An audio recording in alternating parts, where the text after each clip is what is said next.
Okay. Mic on, I think. Cam on. We're off to a smashing success. Good morning, Grace, wherever you are. All right. So, we are at April 12th, 1986. If this is your first time watching one of these, you could actually start from the first show in 1986. But I got to do a better job of labeling these, I think. Hey, what's up, Eddie? So I'm going to try to go live this afternoon, not from here, but from, I can't really talk about it, but I don't really know how it's going to work for sure. But I'll definitely have some videos to upload from this afternoon, but I'm going to try to go live at least for a little while. I've been working on this thing for this afternoon for a little while, and I'm ready to complete the task and have it done and over with. Other than that, we've got April 12th, 1986. As you saw in the thumbnail, Tony Faulk getting the starring role this time. You saw that I said the EFD 306 case has been settled. Can you explain? Yes. So It's Me has dropped the issue. He said or I'm assuming it's a guy. He said that he's considering the debt forgiven and that he's retiring from YouTube. He hopes everyone enjoyed EFD 306 and that, it's over. If you want to see his actual explanation, just go through my videos. Just search for any video of mine, EFD 306. I think he left a comment that's a pretty in-depth comment about it. If you're into the lore, I would check it out. Next time we do a Grace theme stream, I'll go over it. Anyway, let's get started. We got 2 episodes to get through here today. Well, not to get through, but to savor and enjoy. The preview for this one showed a cage, but I don't think there's a cage match on this show. Maybe it's just like in a clip or something.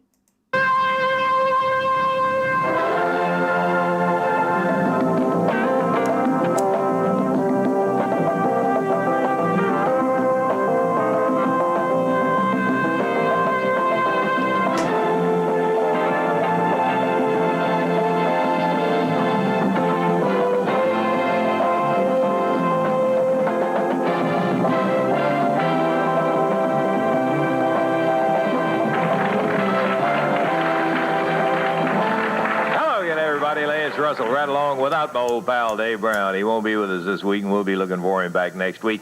Right along ringside and all ready to go with another big action week of championship wrestling. This week, we're going to have the International Heavyweight Champion, Billy Travis, in here. The Southern Tag Team Champion, J.D. Costello's Mod Squad will be in about. In addition to that, an exciting young team of Paul Diamond and Michael Lee will be engaged in one. Bill Dundee and Buddy Landell will be involved in a tag match. And then a couple of single matches you're going to really enjoy. Jerry the King Lawler and Tough Pat. That's interesting. No Dave Brown.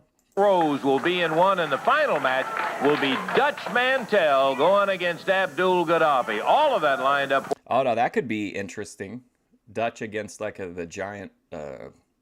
I don't know what he is. Is he Russian? His name's Gaddafi. That's not Russian, but I don't know what ethnicity he's supposed to be in the story. For today, plus you can guarantee a lot more. There always is. We'll be ready to go. Take time out now and be back with that opening bout in just a moment.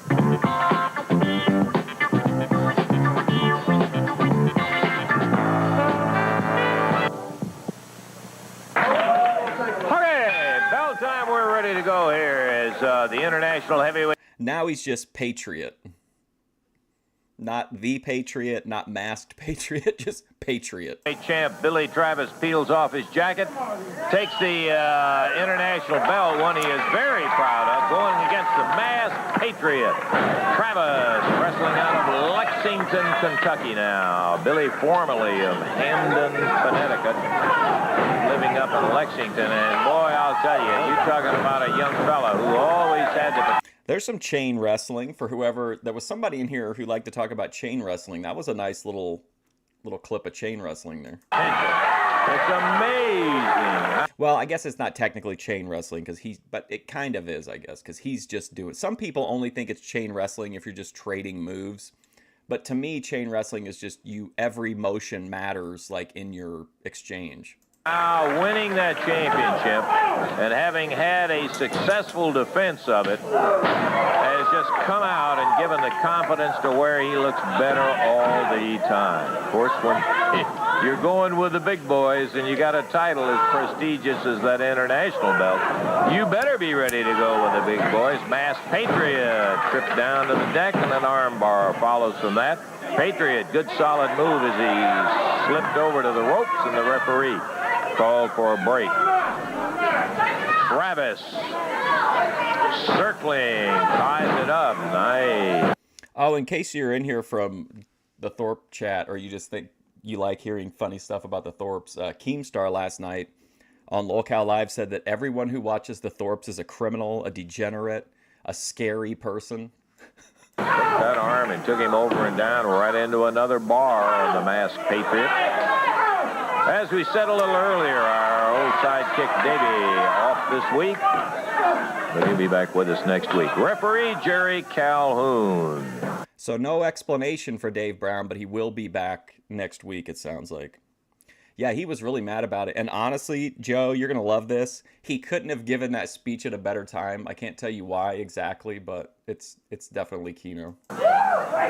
And Travis continuing to hold with that arm bar in a standing position. He's whipped into the rope. Going for a hip toss, but it's reversed on the Masked Patriot.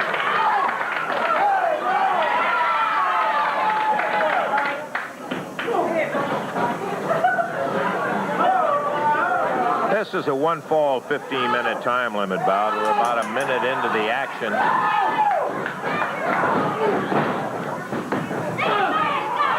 Travis now with the Patriot face down on the mat, still hanging with that arm bar, very tight at the shoulder. He's got a good move on him right there. You can go a couple of ways. You can move back and really put some heavy pressure as you bend back on it. Travis chooses to come back to his feet as he's going to have to work around to where he can get a pin position or a submission if he's going to win it. Backdrop. Patriot down. Billy once again. This is Gorilla Glue. This batch is 24% THC. That's pretty solid and believable. I believe it could be around 24%. Again, wind it up on that arm, slips down the arm into a very... I don't know what it is. I feel like Billy Travis is a good wrestler. I can't, I'm not invested. Like, I think the only time I'm really excited or interested to see him is whenever he comes out with that weird guy and they do those weird father-son skits. Otherwise, I just think he's kind of like, there's nothing wrong with him, really. He's just kind of like, he's just a really bland baby face to me. Tight bar. Patriot took him over, but Travis held on. They're right over by the ropes, and that could be a break. It will be. Travis, who is looked... I guess, though, to like the Memphis crowd at the time, there's nothing, they don't, that's not a bad thing at all, right? Like, they like the fact that he's just kind of a cookie cutter good guy. Like, it doesn't matter to them the way that it matters to modern fans. You fuck with Gorilla Glue. Gorilla Glue to me is like one of the like ultimate strains. I'd put it up there with like Bio Jesus is another one of my favorites. It's not an indica, but I really like Jet Fuel G6. Good in the opening minute and 50 seconds of this particular match. Face mints. Love face mints. Is continuing to dominate. My favorite strain, though, by far, and I have trouble finding it a lot of the time, is Sugar Breath. It's like a heavy indica. It's like, oh, just it's like the perfect strain. Tied up, standing. For me. But a lot of people don't like it because it's like pretty heavy, like sedative vibes. Inside headlock. Billy hollering something. I didn't hear exactly what it was, but the crowd responded with enthusiasm. He's cranking the neck. Side headlock, standing dead center of the ring. Hey, Randy, how's it going? Referee checks to be sure it's on the jaw. It was. And once again, going from the bar, tripping the Patriot down to the deck. Travis hanging on.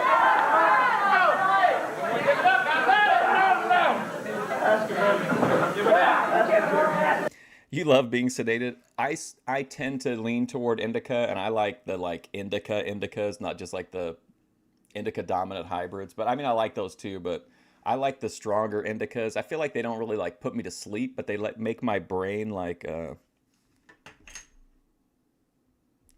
make my brain kind of work okay. Hold on a second. Patriot being questioned about giving it up. He still has not indicated that he wants to. Bill's got a dandy. There's a perfect shot. You can see how tight he has that. He has the hand right on the shoulder, and that's where you can add that leverage by pushing down on the shoulder, lifting up on the arm, and it just compounds the result of the bar.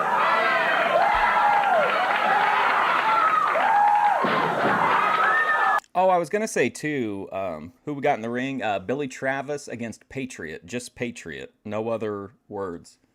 I did appeal the demonetization. I didn't win. I think part of the issue is that all my live titles have getting high in the title.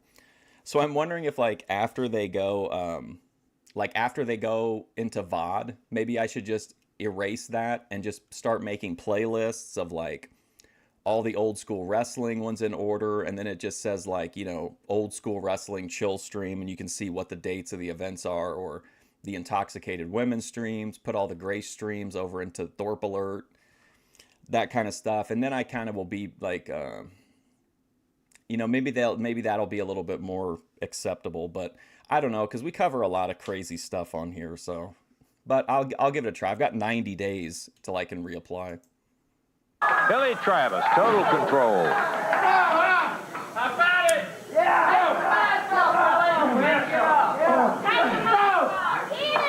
Past the 3-minute mark in action as Travis hanging on again. Elects to take him down to the deck. Patriot has not shown much enthusiasm since the first 60 seconds. He tried one hip toss in there, which resulted in nothing. It was reversed on him. And this time, going the other way with the arm, Billy turned him right over and quickly snugs up that bar again. And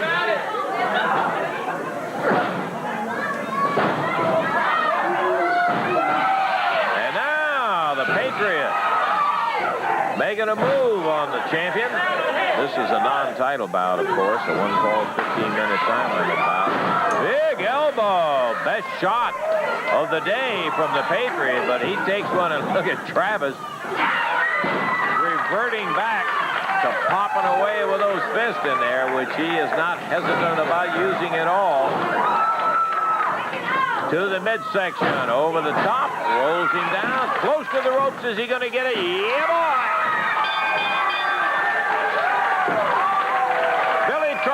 Yeah, I think that might have been my issue with it, Randy. I kind of, if it would have been just a snappy match, I wouldn't have really minded. But I get that they're trying to show that he's a good wrestler and get him experience. Honestly, it's probably just about getting him experience in the ring, I think. Did King see Grace dancing at the pool? I bet old boy hasn't slept. Travis in 4 minutes. The Discord was nothing but still screenshots that were from unflattering angles. In 34 seconds. And then Purple Hair Girl said that Grace was basically a sex worker for doing that. Through with a victory. We've got matches back to back. Billy, want to get you over here before we get this next bout. Congratulations, Putney. You took care of that one in good shape there. Listen, hey, turn around here where everybody can get a look at this new international heavyweight champ. I want to congratulate you. Of course, we did before on winning it, but also in a great defense. You got your feet wet now, and you've got some big guys taking a shot at you. Rip Rogers is getting ready to come in and try to take a shot at that title you got. That's right, Lance. But first of all, Rip Rogers coming in. I'd like to thank a few people that helped me. I'd like to thank Frank Morrell and Phil Hickerson. But most of all, I would like to thank the people, because without you, I don't think I could be champion. And I really appreciate the support. Now, Rip Rogers, you're an She danced in the yellow bikini. I've got it clipped. I just need to upload it. international star. But if you think you're going to come in here and take my belt, you're crazy, because I'm going to be fighting for the people. I'm going to be fighting for myself. Because you better watch out, Rip. Okay, good luck to you, Billy, and we hope maybe you can just keep it on for a long, long time. That's exactly what he's got in mind, is coming in and taking that belt away. In the ring, as we said, we've got back-to-back matches opening up here. Kojo Yamamoto and his partner, Henry Rutledge, will be going against the AWA Southern Tag Champions out of the Badlands of New Orleans. J.D. Costello's Mod Squad, Spike and Basher, will be facing Yamamoto and Rutledge. Referee is going to be Jeff Jarrett, as the jackets and the helmets of... Oh, no. I hope we don't end up... I hate to do this. I'm sorry, but every time that dude is on camera, the stream gets taken down. So, like, I'm not anti-Jeff Jarrett, but... Like, every time dude is even in the ring as a referee, the stream gets taken down. See him when it is going to be loaded with action, including those two outstanding cage matches. No time, no disqualification. One of them with Mantel challenging Landell, and the other one was when Jerry the King Lawler challenges Bill Dundee for that Southern heavyweight title. Both inside the cage. No time, no disqualification. We got some comments recorded earlier from Dundee. You know, Bud, yeah, I don't know what it is. Jeff Jarrett is like an automatic trigger on these things. TNA for some reason thinks they own this old Memphis footage anytime Jeff Jarrett is on screen. So I shouldn't blame Jeff Jarrett. He's just the actor that's involved in it. But like TNA claims everything that I put up that has Jeff Jarrett in it. When you want to catch flies, you put out honey, but when you ain't got no honey, you ain't catching flies, brother. You got to put up a belt, and we had to put up a belt to get that match. Landell, and the other one. Just a moment. Okay, Mod Squad. See him when it is going to be loaded with action, including those two outstanding cage matches.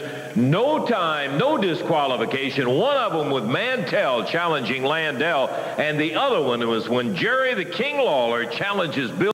I think Dutch is in the big match this week against Gaddafi. Bill Dundee for that Southern heavyweight title. Both inside the cage. No time, no disqualification. We got some comments recorded earlier from Dundee.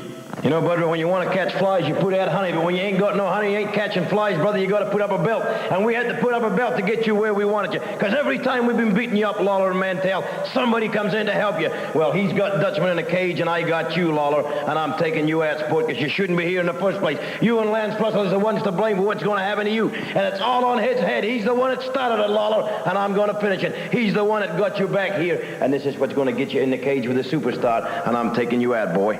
You know, Bill, I think we ought to get facts out right now. We're the ones that wanted the stipulation of the cage match because every time we came up against Dutch Mantel and Jerry Lawler, we beat their brains in. We had to buy new souls. Well, I guess we... All the belts are so small from this era. Now Buddy Landell has like this gigantic car bumper belt. Spent $100 on lacing on the soles on our boots from chasing them back to the dressing room. Oh, that's fine, Dutch Mantel. If you think you can take this belt away from me, boy, the problem is you think you're going to get through me to get to Bill because you're scared of Dundee, right? That's the problem. And Lawler, Bill's already run you out of town once. Mantel, if you want some of me, baby, come and get it, right, Bill? That's right, and just let me tell you this, Jerry Lawler, you're leaving, brother. It's not signed leave to leave, but you're going to be so embarrassed when I beat your brains out in that cage because none of your stooges can get in to help you. I'm taking you out, Lawler, and the Nature Boy's taking the Dutchman. We'll see how bad you are in that cage. Easy cage action coming up Wednesday night in Evansville. Son of a gun, that and a lot more. We'll be looking for you to be out there Wednesday night in Evansville. Make it a point to bring all the family out. This is one time you don't want to I'd be highly surprised if Buddy Landell didn't just do one. miss it. Be sure and see us Wednesday night. As a matter of fact, here they are. J.D. Costello and the Southern Tag Champs, the Mod Squad. I understand you just got back from New Orleans. Were you down there visiting Mama, or is she not speaking to you this week? No, J.D.? I was down there, Lance. Let me describe the party atmosphere in New Orleans right now. The whole town's partying out in the streets in celebration of the Mod Squad's victory as the new Southern Tag. Here's former Coke bottling executive J.D. Costello. Team champions. They love us down there. All the fans were waiting for me when I got at the airport. Look at this ring my mother gave me. It's a diamond horseshoe ring. Notice? She gave it to me. It has very special significance because it came from clans and clans of the Costellos, and it stands for power, control, and dominance. Now, I think all the morons out there finally realize that we are the champions. Now, we're just not any champions. We're the type of champions we don't hide behind. That was always a big problem, Joe, especially for Vince. He hated when the manager was taller than the workers. That's why Slick never became like a really prominently featured manager. He was just so tall, but he was so skinny. I feel like that would even it out. My favorite Slick moment ever is one time Tito Santana got pissed off and came down to the ring and tore all of Slick's clothes off.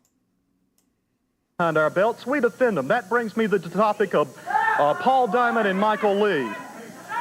Now, they want to wrestle us. I don't blame them. They have great inspiration of wrestling the Mod Squad because they want to win our belts.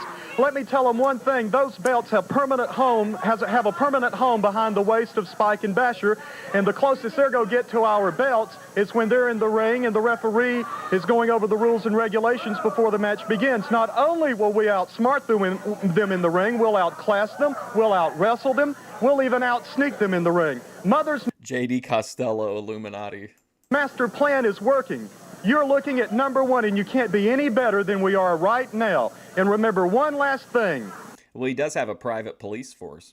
The word Costello and the word winning goes hand in hand. Well, we heard from J.D. Costello talking about the Mod Squad in the ring right now, a young team that we have been very impressed with.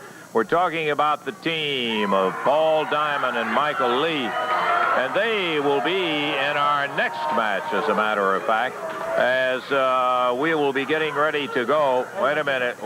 Yeah, please. Come down here. Lance Russell, you know, for the last few weeks, I've came out here and I've issued a challenge to that bum Jackie Frog on that punk Jeff Jarrett, and I still haven't heard a reply. I told you they're afraid of me. I told you, listen, everybody knows that Jerry Jarrett was one of the biggest cowards in the Stream favorite, Tony Faulk. sport of professional wrestling. But I guess his son Jeff has done and heard that cowardness from him, and he has got to be the biggest coward of all time, Lance Russell. Yeah, that's you can right. Stand out here and run your mouth about how big a coward somebody is. That's right. He hasn't accepted my challenge yet. You know, I have issued a challenge. I don't care any place, anytime, anywhere in the country. All he's got to do is sign the contract, and I'll be there because I know I can take him. Yeah. Well, you can make all the challenges you want. Your record has not improved since the last time that we saw you. I know I don't have. I probably.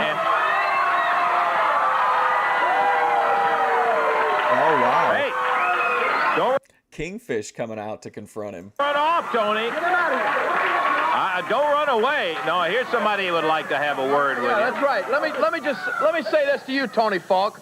Now, you want to come out here and you want to talk about Jerry Jarrett being a coward. You want to talk about Jeff Jarrett being a coward. Let's talk about Tony Faulk being a coward. Let's talk about you for just a minute. It's a very interesting choice in attire. You liked Tony Faulk? I feel like it's one of those instances that makes me appreciate this Territory Wrestling days because, like, Tony Faulk is a jobber and yet, like, I'm invested in his storyline. Here comes Jerry to talk about Coke and Superman. Anyway, Tony, let me tell you something. Don't worry about winning a match. Worry about finding the film Life with Mikey and then go into a half-hour plot synopsis. Now, first of all, if you want to wrestle somebody, you know, all I got to do is I got to think back a few months to the time that I was wrestling Bill Dundee, and you were the jerk that come out and threw the ink in my eyes. Now, what kind of coward does that take, Tony Faulk? You want to talk about Jeff Jarrett, and you want to talk about Imagine somebody throws ink in your eyes and you just let them slide for a few weeks. Jerry Jarrett. Why don't you talk about wrestling somebody that knows how to wrestle? The only reason you want to wrestle Jeff Jarrett is because he's not a wrestler yet. He's just trying to be one. He just wants to be one. He's just training. You want to wrestle him because he's not a wrestler yet, and you think that's the only way you can win. Why don't you get in the ring with somebody that's already a wrestler like myself, punk? Here's a man right here. You see what I told you, they got to have somebody to fight the battles for them. They got to have somebody else to fight the battles. I want Jeff Jarrett in the ring. I don't care where it's at. Like I told you, they got to have somebody else to fight the battles for them. Man, yeah, you do. What you doing? Why don't you get in the ring with me? Jeff Jarrett's no killer. Man's already said you want to get in the ring. Just come sidle right on up. Oh no, is Jeff Jarrett going to become like a regular now? Oh no. Jerry Lawler going to answer his challenge right away. He'd like to get in the ring. Just go ahead and hop in. Whoa! Oh no. That's Jeff. All right, well listen, I'm gonna let it play, and if it takes it down, it won't actually take it down. I think it'll give me a second, and I should be able to skip past this part, and hopefully it'll restart. But if we're gonna push forward with 1986, we're gonna have to resolve this because he's gonna come up.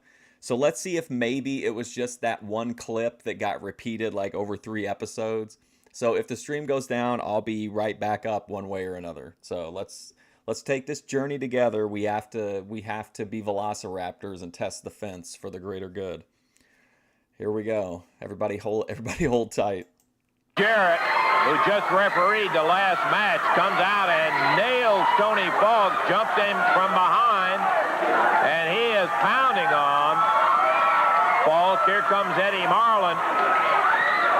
Eddie pulling Jeff off, and Eddie's doing the right thing. Faulk goes running out. He's pulling him off. Well,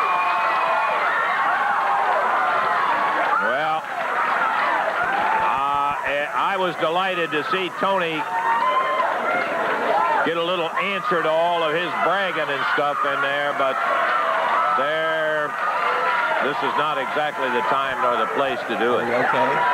Did you make it? So Eddie Marlin came out, got him off. Here's Tony Faulk. He's involved in this next match. It's a tag match with Keith Eric. Well, this is unfair to Tony Faulk. I mean, he already got beat up, and now he's got to come out and wrestle. And Faulk going against Diamond and Lee. And hopping up to the ring, I think we're ready to go. Keith Eric will be starting it off. Paul Diamond from the other side. Well, they found out. I guess you found out Jeff Jarrett wasn't so much of a coward and being afraid of him. Hey, Lance Russell, you see that? It took both of them, 2 of them on me. I don't know where he learned that. Tojo Yamamoto must have taught him how to sneak up and Pearl Harbor somebody from behind. Let me tell you something. He's going to have to pay for that. I'm not going to rest until he's paid. He said Tojo Yamamoto must have told him how to Pearl Harbor somebody from behind. Look how mad he is. This is the Hulk Hogan of Memphis. Gotta sign that contract. Well, I kind of won on Keith Eric as Faulk hops up on the ring. Eric over to tag. Your partner wanted. You see what I told you? He's a coward. What kind of man would sneak up and jump somebody from behind, Lance Russell? They're all a coward. Jerry was the biggest coward in wrestling. Now his son is. Recovering drug addict Paul Diamond. Maybe it's because you were out here hollering, coward, coward, coward. Big elbow from Michael Lee puts Keith Eric down, and Tony Faulk astutely avoided another tag. See, Lance Russell, I'm not going to stop until I get my hands on that. Okay, so he's over at the announce desk during the match giving an interview to Lance Russell. Boy, for what he did to me. You know I can take him, Lance Russell. I know he's been training a couple weeks, and I know I can beat him, and they're afraid of that. So that's why they're trying to keep him out of the ring. Oh, you think that in 2 weeks he ought to be ready to go and have a career as a professional wrestler. Great. And dropping is Paul Diamond down on Keith Eric. Keith has been in there since the opening.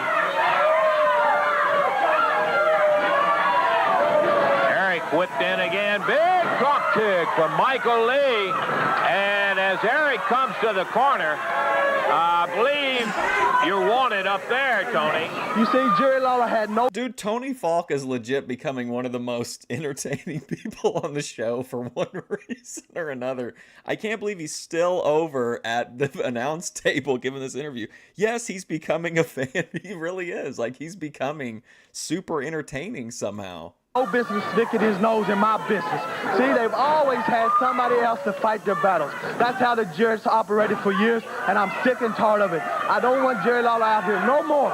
He just came out to answer your challenge. If you wanted to wrestle a wrestler, hop in the ring. No, maybe it's true what he pointed out. Look. That you Lance Russell was talking shit about him, so he left the ringside again to come over and talk right when his partner comes over to tag. Like, this is great old school wrestling. You want somebody other than, oh, Keith Eric got nailed from behind as he was trying to make And Lance Russell keeps standing to meet him like over and over again. a tag. See, Lance Russell, this makes me so upset. I've been training real hard, and I know I'm fixing to turn my whole career around. All I want to do is get that first win, and I want that Punk in the ring.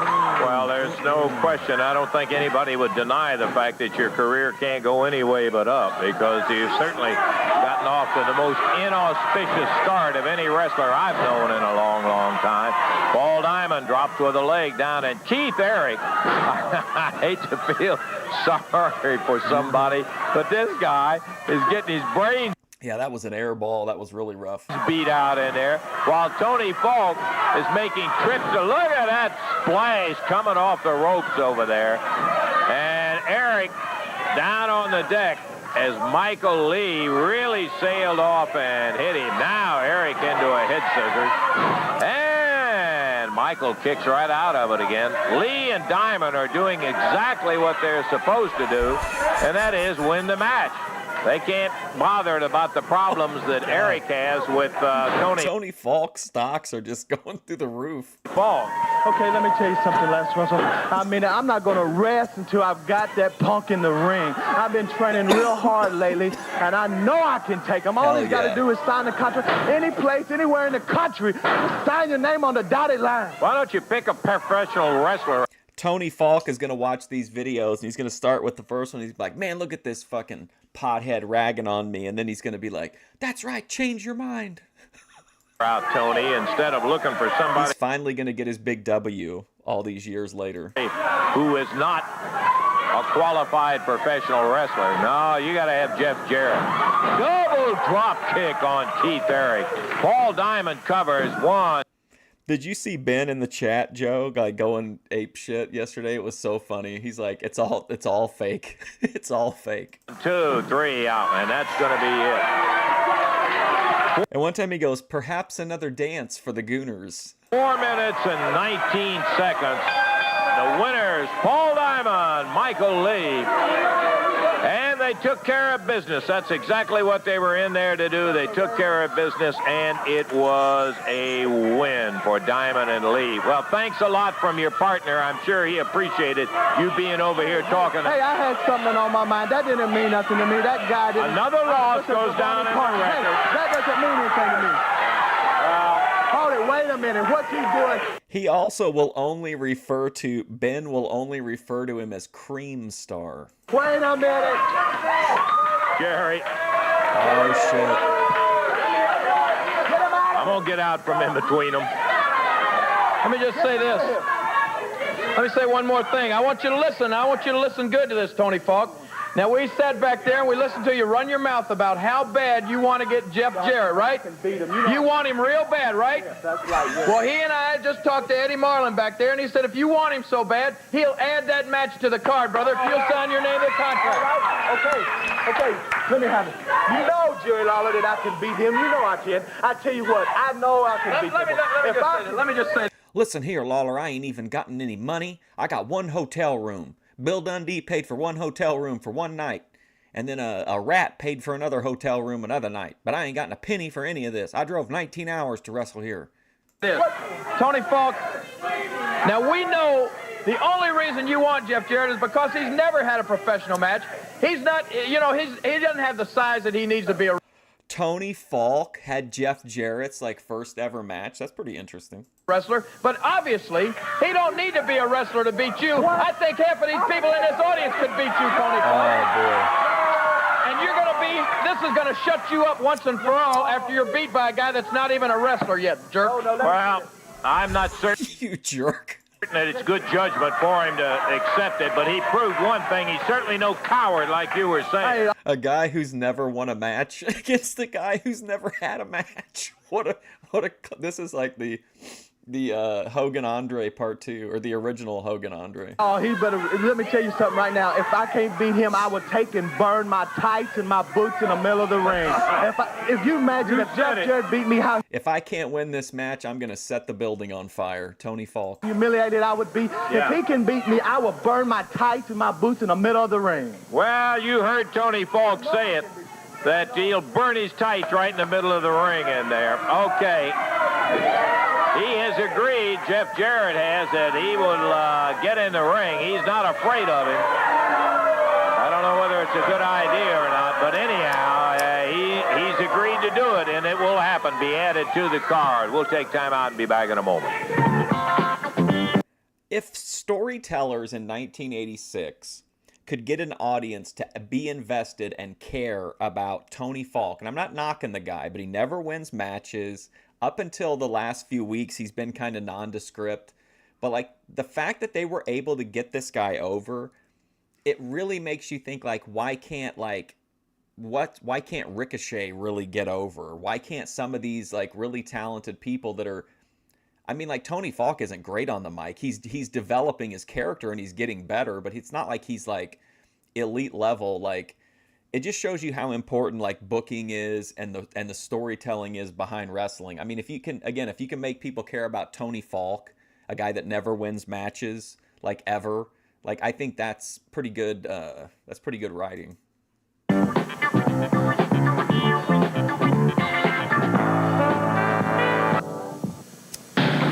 I got that whole Wednesday night card going to give you in just a moment. Listen, you folks around Ferdinand, Indiana, tomorrow night's the night. That's right, 6 p.m. Eastern Time. You got that? 6 p.m. Eastern Time.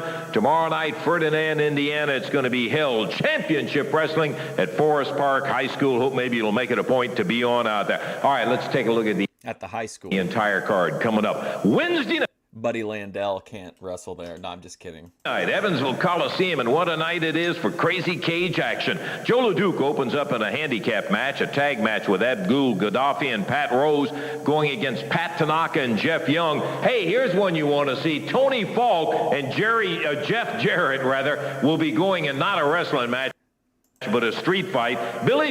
Wow, they're gonna lead into the wrestling match with just a street fight. Travis defends against Rip Rogers in the international bout. Southern Tag. Now I'm happy Rip Rogers is coming in. The Mod Squad against Diamond and Lee, and then Landell against Mantel, Dundee against Lawler, both in the cage. No time, no disqualification. 2 belts on the line. Be there. Be there.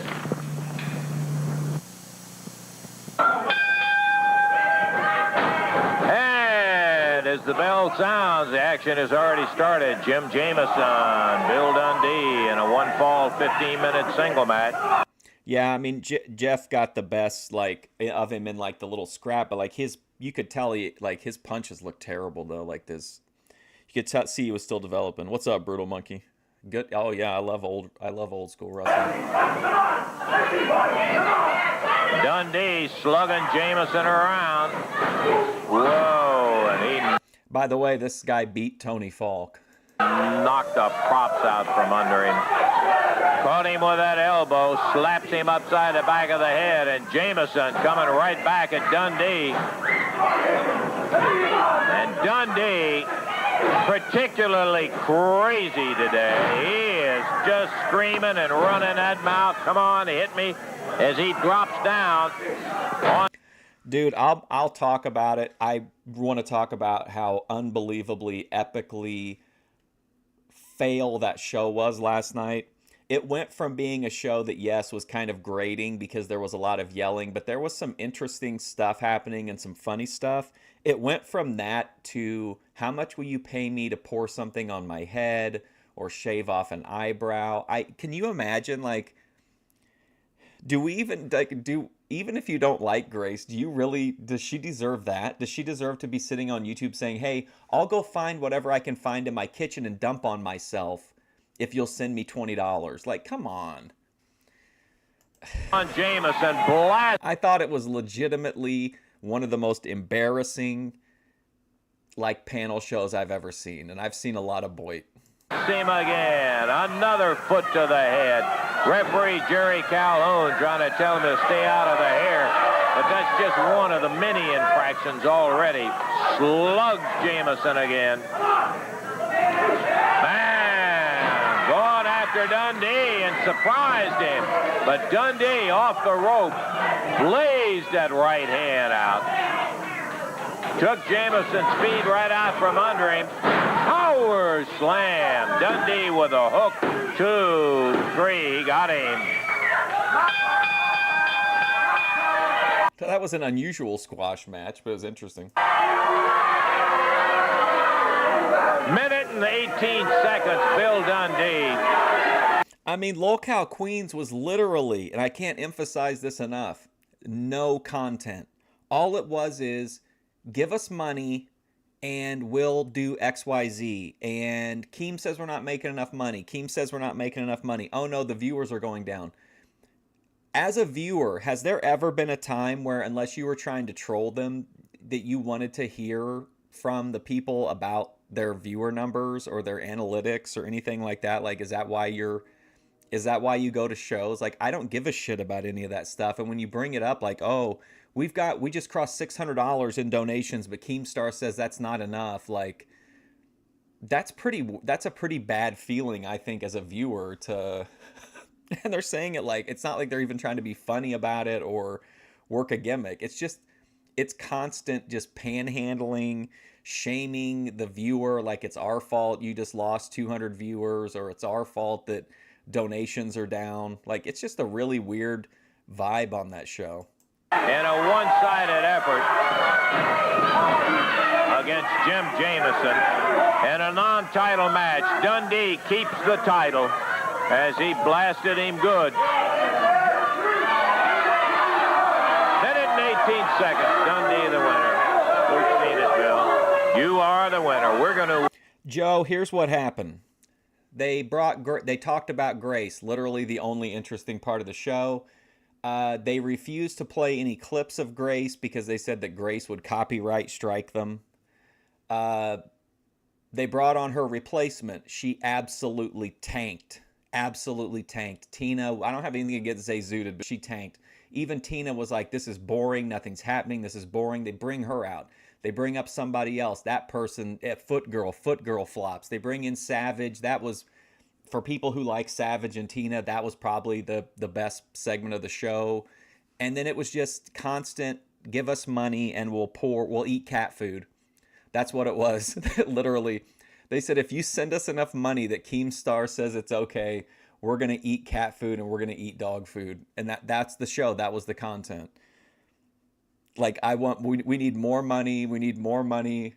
I'm going to eat the cat food. And then at the end of the show, they didn't even do it. They said, if you want to see the thing that you paid $600 for, you have to go watch this show that's hosted by Billy the Fridge. Like, can you imagine? Take time out, and we're going to be back in just one moment. It was literally so bad and so offensive and so exploitative to viewers that, honestly, I was just like, you know what? If this is all just to put on a Grace Comes Back, I don't even know if I'm going to watch it, like, if Grace comes back.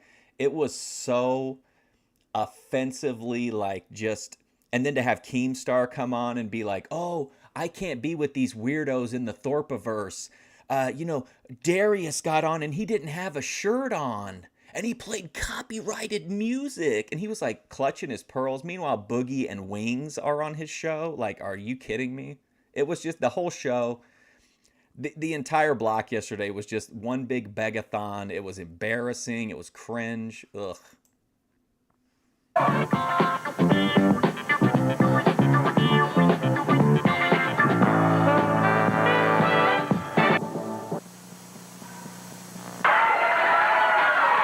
Coming back in the ring right now to referee the figure who... Is Vince taking over now? Is he cutting off the names to one word? Now it's just Lawler versus Rose. They're not even going to pay for the 3 extra letters for Pat Rose. Was controversial with Tony Faulk, Jeff Jarrett. See you last. Thank you very much. Good to see you. Good to see you. Thank you very much. Oh, okay. Pat Rose, I thought he had something of importance to say. The Pensacola War. Like, and I'm saying this as someone who's seen every episode of Lolcow Live. Like, I watch tons of Boyd. I watch tons of Lolcow Live. I don't have high expectations. But that was literally just like, we're going to log on and just e-beg for a long time. Like, hey, do you want to see Boogie? Hey, do you want to send us $500 and we'll have Boogie pour expired coffee creamer on his head? Like, what? Warrior hops up in there to go against, from Memphis, Tennessee, the King, and Pat Rose, his opponent. One fall, 15 minutes, and Rose, before they got the jackets off, runs across the ring. All right, I think we got Jarrett back in the ring, so same thing holds up. We're going to try to push through because I want to finish 1986.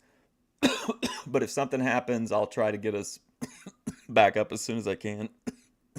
Nails Lawler hard, stomping away on him. He got a quick start. Yeah, the main show was people paying to put stuff in a bucket, and then Boogie would dump it on his head, and he shaved off his facial hair. Then when it went to Queens, Tina shaved her eyebrows off. I don't even know. I feel like I'm Cornette talking about newfangled IRL and lolcow content. Start, he figures maybe that this is his springboard.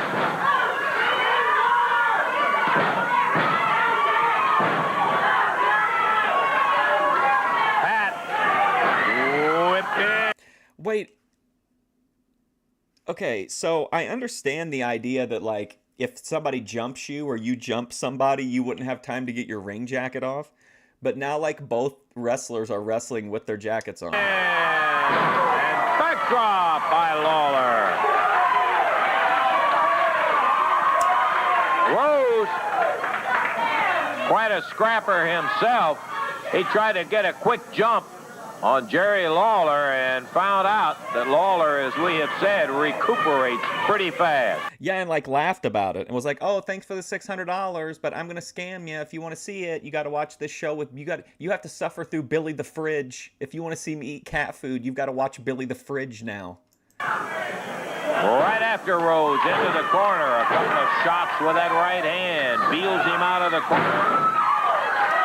Most of the way across the ring, and Jerry Lawler in a one-fall 15-minute time limit. I would be terrified if I was Grace watching that and being like, "Oh my God!" Like if she's gonna go back on the show, like what are they gonna ask her to do? She's not one of these kind of characters. Like they're a different type of lolcows. Like Grace isn't Grace doesn't write a dick on her, or draw a dick on her face, or slut on her forehead, not shave her eyebrows off and drink expired milk or whatever. Match with Pat Rose. Comes in with a chin lock on that reverse face lock. He's got Pat Rose on the deck. Couple of hands full of hair. The referee breaks that out.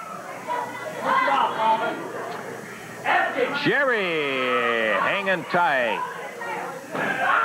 Grabs the hair after Rose had pulled his, and he jerks it back and forth and returns to that reverse face lock.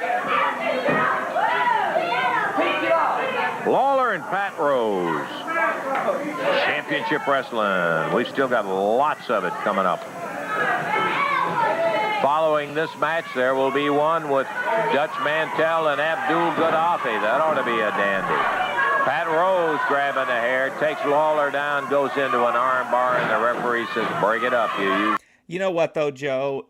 Is it really off to a bad start? I mean, it is to people like us, but there are people who don't understand the difference between like what Grace does and what Boogie does, for instance. But like,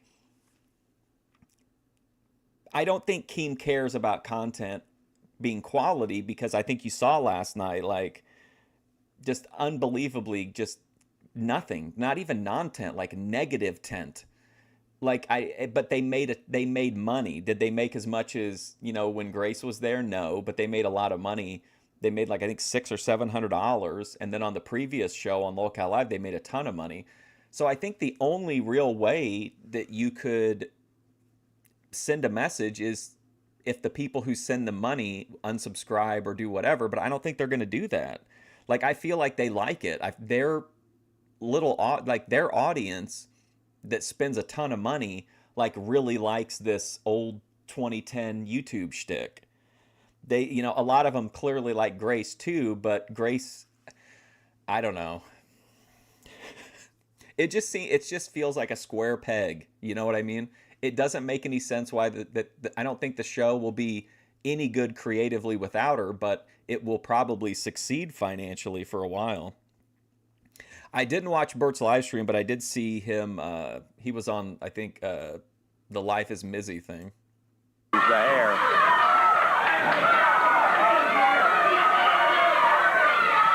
Rose using the refuge of the ropes. I believe I would too if Jerry was out there waving at. And like, I watch Vegan Patriot vape and nap. Okay, I'm not trying to say that I'm a connoisseur and I only watch the everything I watch is super artistic and creative. But I don't think anyone would argue that what Grace does, even if it is in content, may be crass, the way that it's executed is much different and much sleeker than the way that things are done on Lolcow Live, a Boogie or Wings type or Tina type situation. But I think Grace and Tina have good chemistry, and I think Tina is best when Grace is there. Like, I think Grace can kind of like, I feel like Tina just is more comfortable and she's able to do her thing more when Grace is there to handle, like, you know, the directing traffic kind of. That right fist at me. Side headlock with Lawler. He doesn't have a real good position on him as Lawler has still got his feet braced out wide away from him. Woo! The big shoulder, and Rose, a stocky son of a gun, got caught with a hip toss. I mean, if you watch it, Joe, if you watched last night, I mean, the Becky and Boogie, I mean, they're at that point. Like, they're at that point where it feels like bum fights.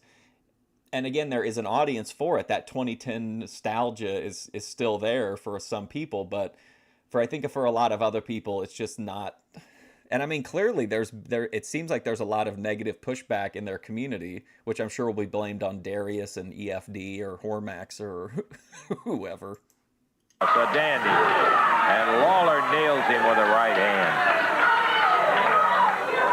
Yeah, Jerry doesn't hesitate. And like, it's a millionaire. It's a self-proclaimed multimillionaire is not paying people until February, according to them, for eating cat food, like on camera, for eating cat food on camera. Like, what? When it's time to fire, he'll fire, and he knows guys like Pat Rose who are rough and tumble. And you're not guaranteed the money. You have to hustle the donations too, which you're kicking the majority of up the ladder. And will wrestle any kind of way. Rose up out of the corner, comes straight at Lawler. And a little test of strength.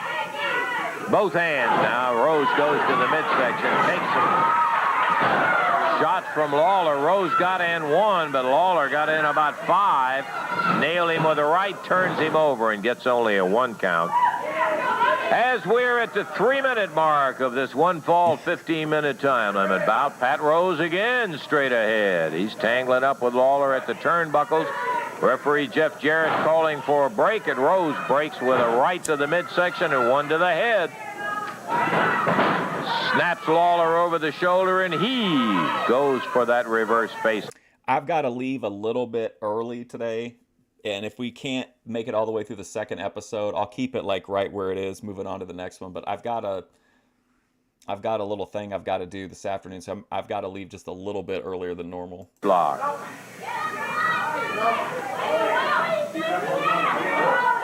Rose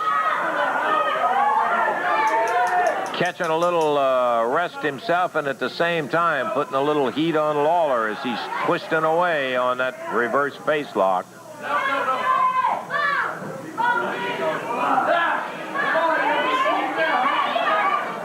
The De Laguna bridge burning is incredible, and so much of it is happening. I need to go in and document it. I don't know if it's the real Lauren. If it is, it's one of the best troll jobs I've ever seen. Somebody's in the Discord as Lauren De Laguna arguing with people over legal matters, and like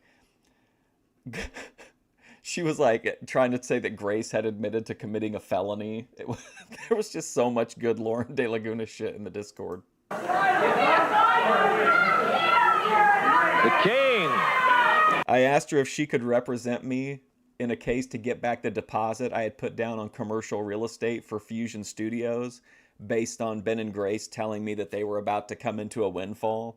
And now that Grace is fired, I needed that deposit money back, but she said she wouldn't represent me. It's cut loose by Rose, who drops him and he's right at the top of the spine. Boy, that's painful right there. Stomped on him a couple of times. Shoots a right hand.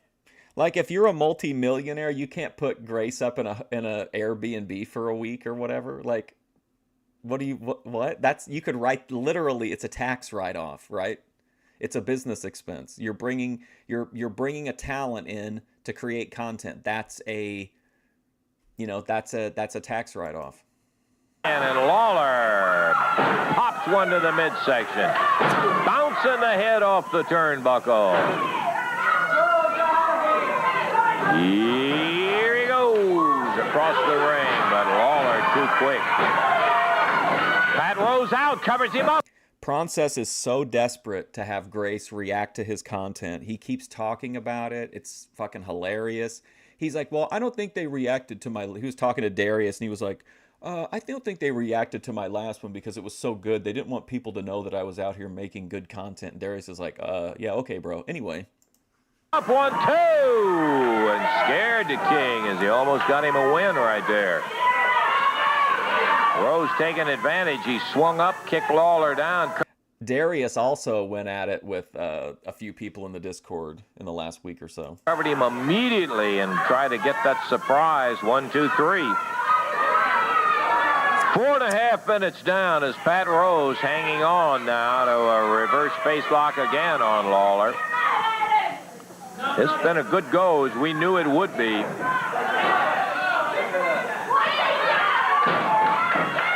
Rose putting the head. Wow, Jerry's giving him some offense. That's pretty generous. And this time he slams Lawler's head at the turnbuckle. This also is really good. If what I understand about the way Memphis worked is true, like, Bill Dundee has been booking for the majority of the time that we've been watching because he won the Loser Leaves Town match. Now that Jerry Lawler's back, maybe Jerry Lawler is booking, but in any event, I think this is really good for like morale in the back, because when Jerry Lawler goes to tell somebody like, hey, you need to put this guy over or something, they'll have in their mind and be like, oh yeah, Jerry went out and actually gave Pat Rose some offense. Like, Pat Rose hardly ever wins, but he got some good offense in on the King. Like, that makes you be like, okay, well, I can't complain about this because Jerry Lawler went out, and made Pat Rose look good. Like, ultimately, it doesn't hurt Lawler at all to give him a few moves, but it was kind of rare to see like Hogan wouldn't have put over like Iron Mike Sharp like this, like let him get in that kind of offense. Going for a suplex, takes him in the air, over and down. Does Grace really watch Shark Tank? Oh, no. Okay, never mind. I was thinking Fish Tank. Yes, Shark Tank, Judge Judy, Family Feud, and Ruby Spacek. Well, and then Thorpe content top, though. And Lawler finds himself in trouble as Pat Rose complaining to the referee about the slow count, what he considered to be a slow count. Body slam, Rose back into the ropes. Misses the elbow as Lawler timed it just right. With a wily veteran like Lawler, you make one mistake and that window to victory just closes right up. Rolled out of the way. Crowd hollers as he snaps that down, a trademark of the King. Shooting that left jab followed by the right.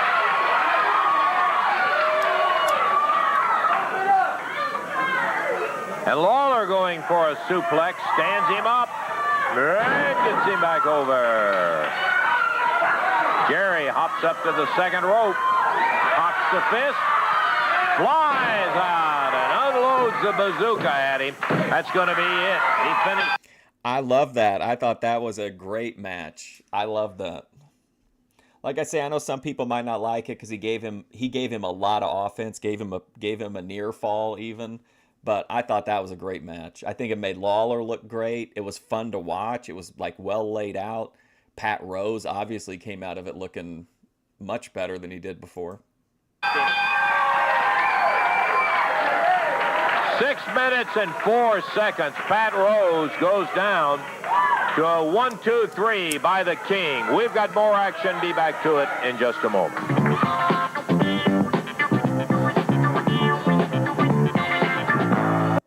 Where's Dave Brown? Everybody's saying he's sobering up in the drunk tank.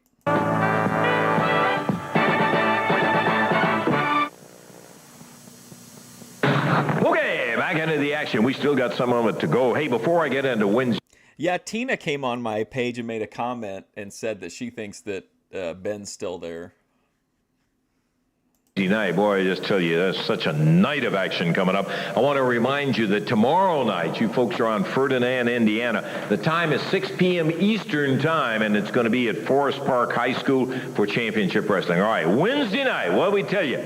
Cage crazy. By golly, that's going to happen when the Mid-America title is on the line, and Dutch Mantel will be challenging Buddy Landell. No time, no disqualification, Dutchman. Okay, now Landell has run his mouth, and he's talked about me, and he's talked about Lawler, and he's talked about so many interesting looks for Dutch Mantel from this time. all the fans at Evansville. But now, Landell, let me tell you, Nature Boy, it's time to put up or shut up. And you better put up all you got, because we're going to be inside that ring, me and you. And I think you're shuddering to think that you won't have Bill Dundee ready to run in, because we got a 12-foot steel cage around us. It's just me and you in there. And the beauty of it is that Mid-America belt's on the line. So, Landell, I'm going to make up. You got to me last week at Evansville, but that's the last time you'll ever get to me, Landell, because I'm bringing it to you this time. And when I walk out there, I'm going to take that belt with me. I'll see you in Evansville. And, partner, that won't be the end of it, because following that, immediately inside that cage, no time, no disqualification, the King goes after the Southern heavyweight title held by Dundee. That's right, Lance. This is the match that I've been waiting for. Ever since the day that I was able to come back into this area, this is the match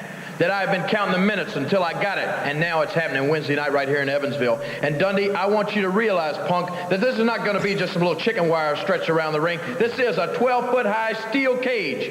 And That's interesting. I thought their cage literally was just like raw lumber and like chicken wire to keep everybody else out and you and I inside, brother. And this is a match that I'm going to sit down before this match takes place, and I'm going to think back of all the times that I had to get on an airplane and fly a long distance away from my home to make a living, to wrestle because of you, Punk. And I'm going to take it all out on you Wednesday, because it's no secret. I know it, the people know it, and you know it. I hate your stinking guts, and I'm going to get my Southern heavyweight belt back Wednesday night in that cage. I like that. Why isn't that more common in storylines nowadays? Why can't you just get into a feud with somebody because you think they're an asshole and you just can't stand them? Like, that should be enough of a reason to start a feud in wrestling. Because it's, like, believable.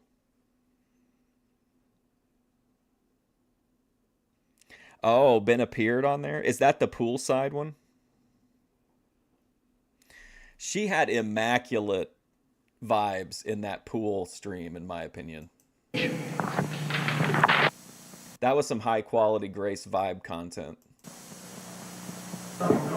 We saw Jerry Lawler involved in an excellent single match when he went against Pat Rose in there, and he came out victorious. We're getting ready in just a moment to see our final bout, which is going to be an expiration of time match with Dutch Mantel and Abdul Gaddafi.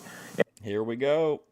Interestingly enough, both of these participants have previously held the international heavyweight title. It should be a dandy. Before we get to it, though, I want to take a moment out to listen to the King, who's talking about what I think is one of the most exciting video cassettes that you... That angle where she was... I used it for the thumbnail in one of them. But, like, she was in the chair, and she had the camera, like, it was framed for the Gooners. And then behind her was, like, all the, like, greenery and the architecture was cool. It had, like, a real tropical background. Like, that was pretty Pete Grace. You will find in a long, long time. Listen to Jerry. Hi, everybody. This is Jerry the King Lawler. And the people at Independent Media Marketing have put together a very special video just for all my fans out there. If you order it right now... God, every time we do this, it's a reminder that I forget every time to look it up. But I did, if you missed it earlier in the week, we did do a tour of Jerry Lawler's home that I thought was a pretty fun video. You're going to get 60 minutes of wrestling's heart and soul. You're going to see on it some of my most spectacular entrances into the different arenas and coliseums, and also a match that has become a classic all across the country. It happened in Tupelo, Birding off. Mississippi, and it happened in the concession stand. Also, you're going to see some of my greatest moves, including the big pile driver. Yeah, see, this is what their cage looks like. I don't know what Lawler's talking about. Steel cage, like that's what their cage looks like. And the match that everybody in the world talked about, the Andy Kaufman feud, is all included on there. Also, you're going to see a showdown match with one of my toughest opponents ever, the wild man from Texas, Terry Funk, and it was a bloody and brutal battle. Also, you're going to see some of my most vicious opponents that I've ever faced, including guys like Jimmy Valiant and Joe LeDuc.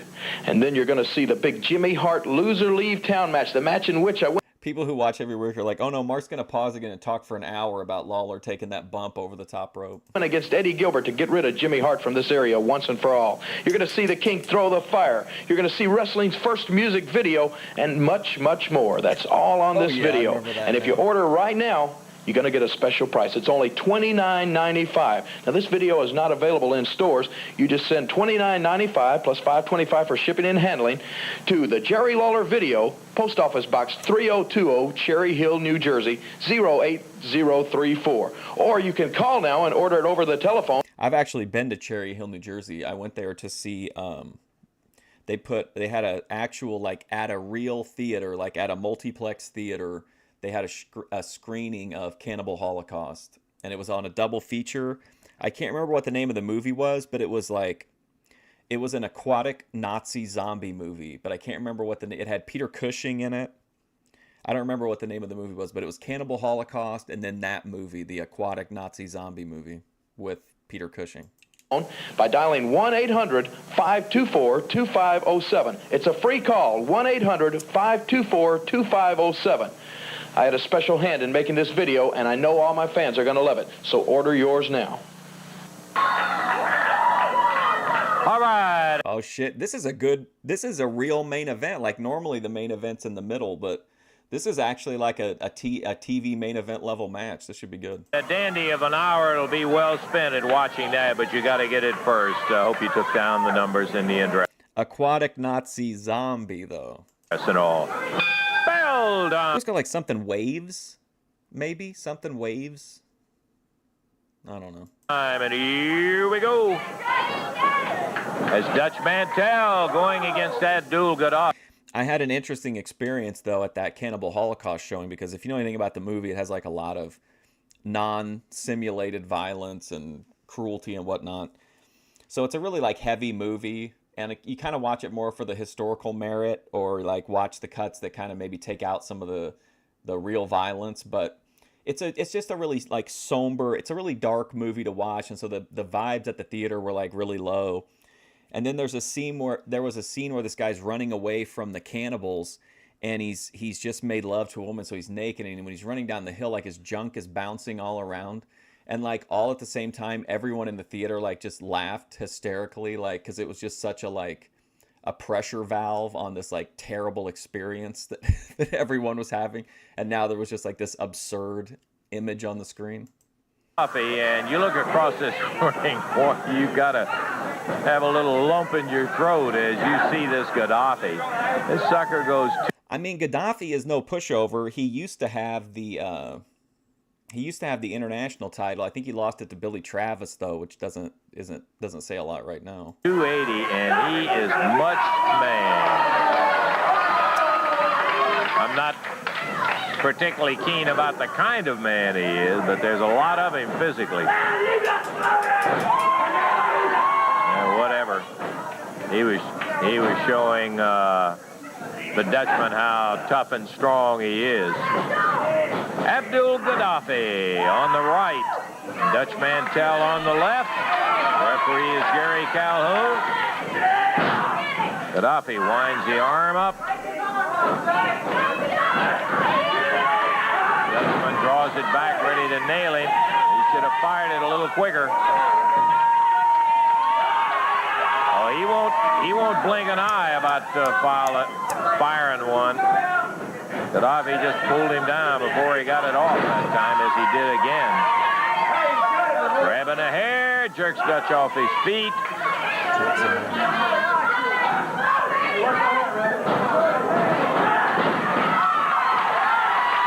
the Dutchman retaliates. Hey, don't be telling me about hair pulling. He started it. That's what Dutch is saying.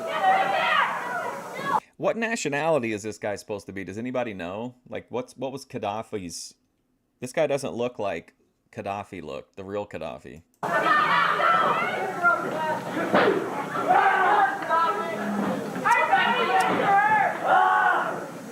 Oil Trough, Texas, #1 citizen, Dutch Mantel.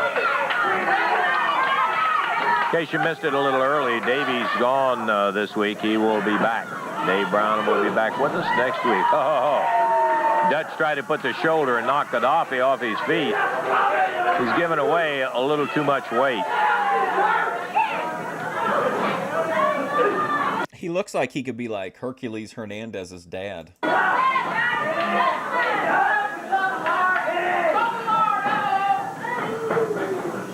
Dutch standing with a side headlock, is fired into the ropes. He goes under the big arm, but he's caught with a clothesline this time.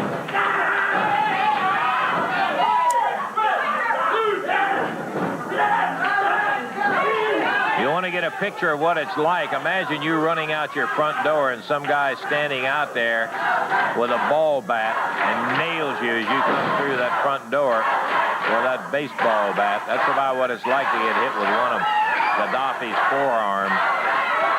Boom! He drops with the elbow. Hooked him up. The real Gaddafi was from Egypt. I guess you could maybe, I don't know. Maybe on some level, I guess he could look a little Egyptian.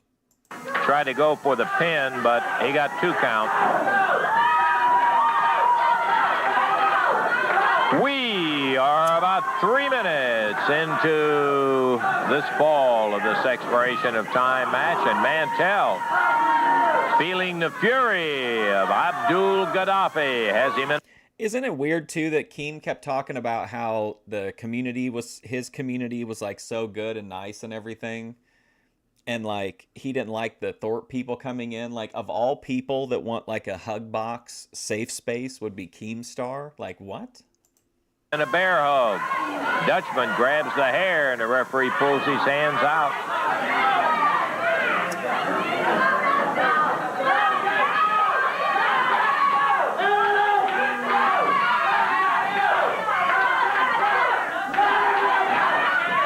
Referee trying to keep Dutch from pulling that hair, but Dutch is being pressured by this big powerhouse.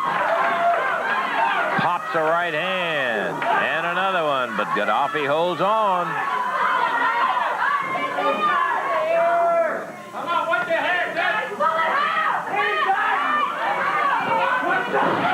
Dutch with an elbow gets out of that bear hug. But not for long.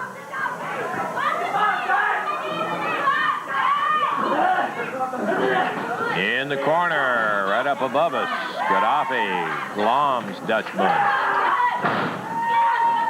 Slams him down to the second rope.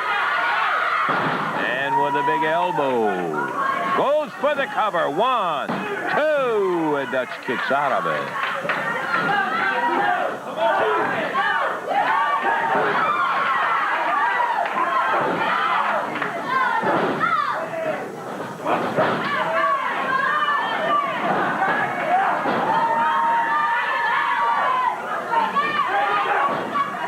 Gaddafi again fires with a right, whips Dutch in, meets him right back with that bear hug. And of course he's using what works best for him, and that is his size and strength. He just tries to wear. I don't like him using the bear hug just because they put it over so big on Joe LeDuc. I feel like kind of he's stepping on Joe LeDuc here a little bit. You down. And if he's not doing something like this, he will be pounding on you with that big broad arm.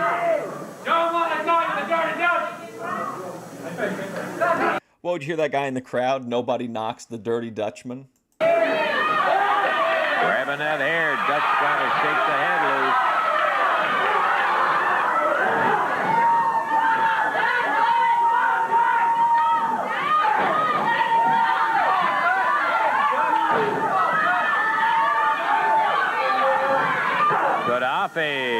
With Dutch back over in the corner, pounds away, takes a little shot from Dutch and a foot to the midsection. And the tough Texan wheels him around with a front face lock.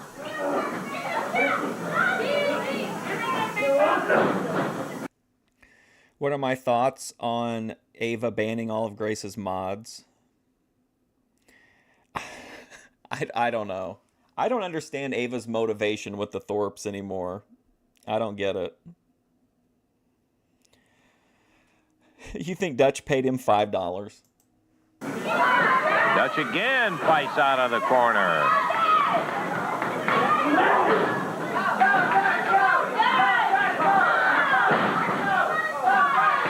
Like, she's definitely does, like, runs ops on Grace, but at the same time, like, Grace is never, I guess she just isn't threatened by her, like, because she'll bring her on stream and let her talk, and, you know, I don't know, I don't really understand I understand how Grace views Ava. I don't understand kind of what Ava's deal with the Thorpes is. Slams the Dutchman down, does Gaddafi. There he goes. Oh, he missed. Boy, Dutch got out from under that 280 pounds, floating through the air. Oh, he took the straps down. The Dirty Dutchman. And you don't make Dutch mad when you call him that. As he says, I didn't get... Yeah, like, Grace is pretty open in how she views Ava and Ruby and all of us, I guess. All the Thorpeters. Like, but I understand, like, if Ava wanted to be, like, an A-logger, but she doesn't really do that. She's, like, not really a buddy troll either. I don't really know how to describe her. Like, it's clear that she likes Grace because she can't separate from her. But, like, she wants... And she'll accept, like, being platformed, but then, like, she has these, like... Her tone toward Grace is, like, really, really harsh sometimes, so I don't know. I don't understand her motivations. Get the name Dirty Dutch from kissing babies. Reverse on the whip. And this time, Mantel coming off with a clothesline. Gaddafi jumps under it. He nails the referee, and Jerry Calhoun is down. What's he doing here, robbing him? Gaddafi takes the belt right off the referee and starts slamming away on Dutch Mantel with the referee's belt. And after 7 minutes of the action, Gaddafi gets down and dirty, says, ring the bell, as he is choking Dutch Mantel, but Dutch... Ava's just stupid enough to believe she's clever and is going to catch the Thorpes in something. So you think that is her ultimate goal, is she kind of wants to be the like A-logger that exposes the Thorpes finally? Pulls the belt away and runs Gaddafi out of here. So the first fall in 7 minutes. I thought that was a pretty solid little match there. I don't think do we ever get a second fall? I feel like we don't. And 13 seconds is going to go to Dutch Mantel. And this is one I would want another round on. Usually it's some terrible tag team match. Oh, we'll take time out, be back in a moment.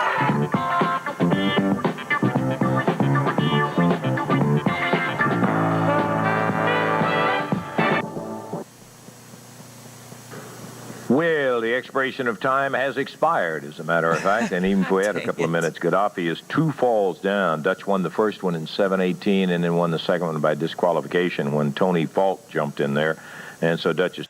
No way, we had a Tony Faulk interference in a random match and we didn't get to see it? 2 falls up. He is the winner. Outstanding action today. Billy Travis was a victor. Mod Squad picked on Henry Rutledge primarily to win that tag match. Diamond and Lee came out victorious over Faulk and Eric, as Faulk was talking over here rather than concentrating on the ring. Dundee defeated Jameson. Here we go.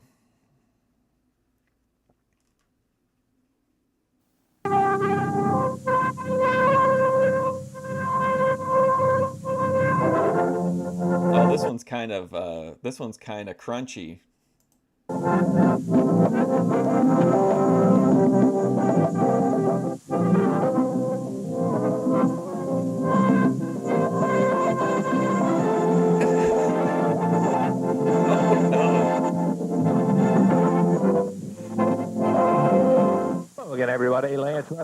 We're right along ringside, ready to go with another big week of championship wrestling.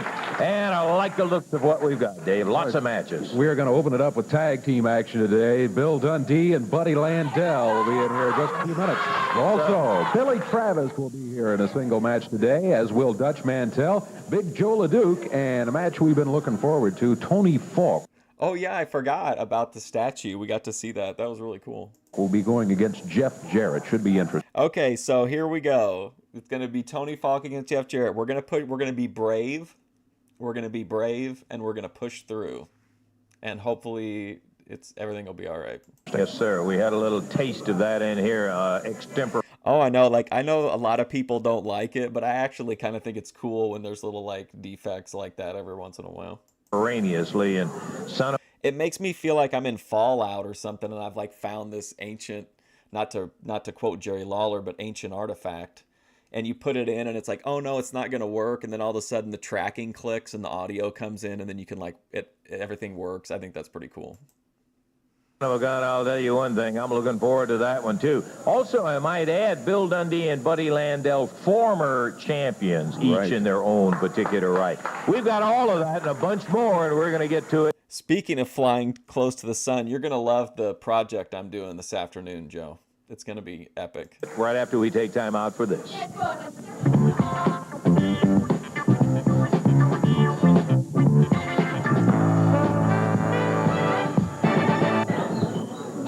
we're going to be in the ring here in just a moment, and we'll be seeing Bill Dundee and Buddy Landell.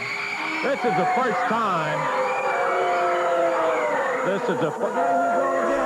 Oh, my Lord. Started the last time. You showing silly films of the Nature Boy and the Super. Well, we still. Like, this is amazing. What in the hell is going on here? We'll run the show a little, Billy, and I want to tell you this is one interview that I am delighted to look forward to. Talk to you. Hey, come on. Go ahead. Make it a good one, because it'll be the last time in 5 years that you'll have a chance to do it. $1,000 fine and 5 years banishment if you want. Well, when you listen, We're gentlemen. He's a gentleman, and so am I, but I don't know much about you. Well, Jerry Calhoun ought to have that belt around his waist because Jerry Lawler. Tony Faulk was the star of that last episode to me. I thought he was great. The way he kept walking over to the ring, but then walking back. Couldn't beat me in a month of Sunday. Calhoun was right there, dove down behind me, fell over, fast counted me, right? No, it wasn't right. He counted. Okay. Now, we're trying to conduct an interview. Okay. Well, now, the other humiliating thing is Eddie Marlin's trying to make us preliminary guys. He ain't even got us on main event. Doesn't want us on main event. Says we ain't fit. What do you mean we ain't fit, Marlin? We can whip everybody in here. We can beat Lawler. If he's here, we'll beat him up. Mantel, we'll beat him up if he's here. Joe LeDuc, the March Squad, the Midnight, whatever you call him, the Memphis Vice that got me so frustrated. Him and I can whoop any two-man in here, including him and you, if you want to climb up in this ring. Listen, nobody ever denied your guys' ability, but that still doesn't make us like your attitude anymore. Russell. It's a conspiracy. The odds and the cards were stacked against us. El Dandy. Before we went out into the cage match, what are they trying to do? Make us preliminaries? You can't take main event wrestlers and make them preliminary. It just don't work that way. You think all we do is come out here and comb our hair and brush our teeth and climb in the ring? We fought hard for years to get where we was at, and you and Jarrett and Marvin and everybody's trying to take it away from us. Well, it ain't going to work. It's what I'm talking about. I saw when Dutch Mantel. I want to hear Buddy Landell say that, Randy. Now listen, Lance. Some people, they've just got it. And some people, they just don't got it, Lance. And Tony Faulk, man, he's got it, dude. Ends up the winner. I watched the tape. You never saw him get pinned. They put a red black thing up over the screen, right? Me with that chain. A little bit of Austin in Steve Austin. I think there's a little bit of Buddy Landell in a lot of people just because he's like a cult favorite. You know how Grace calls herself your favorite lolcow's favorite lolcow? Like, Buddy Landell is like your favorite wrestler's favorite wrestler. Like, he's like a cult favorite. When Mantel They counted 1, 2, 3. The thing that makes me mad is Jerry Calhoun and Jerry Lawler are best friends. When Calhoun got married, Lawler was his best man, right?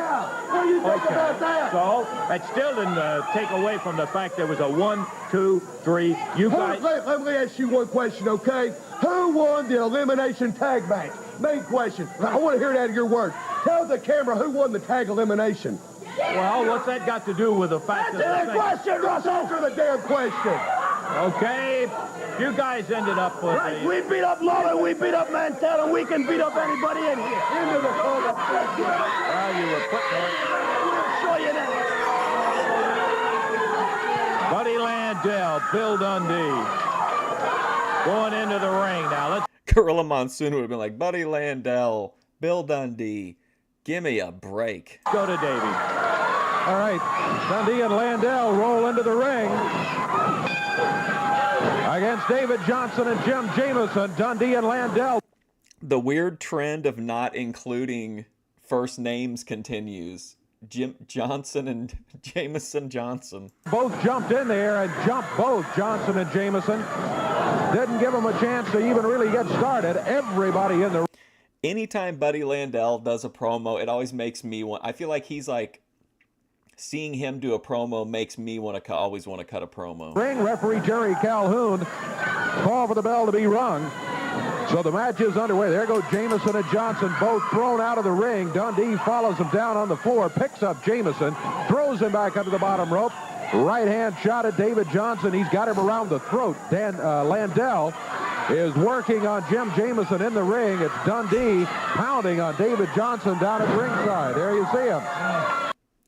If Grace ever gets back on LolCal Live or whatever, she'll have to get Keemstar to bring me up, and I'll go on as Buddy Landell and cut a promo on Keemstar.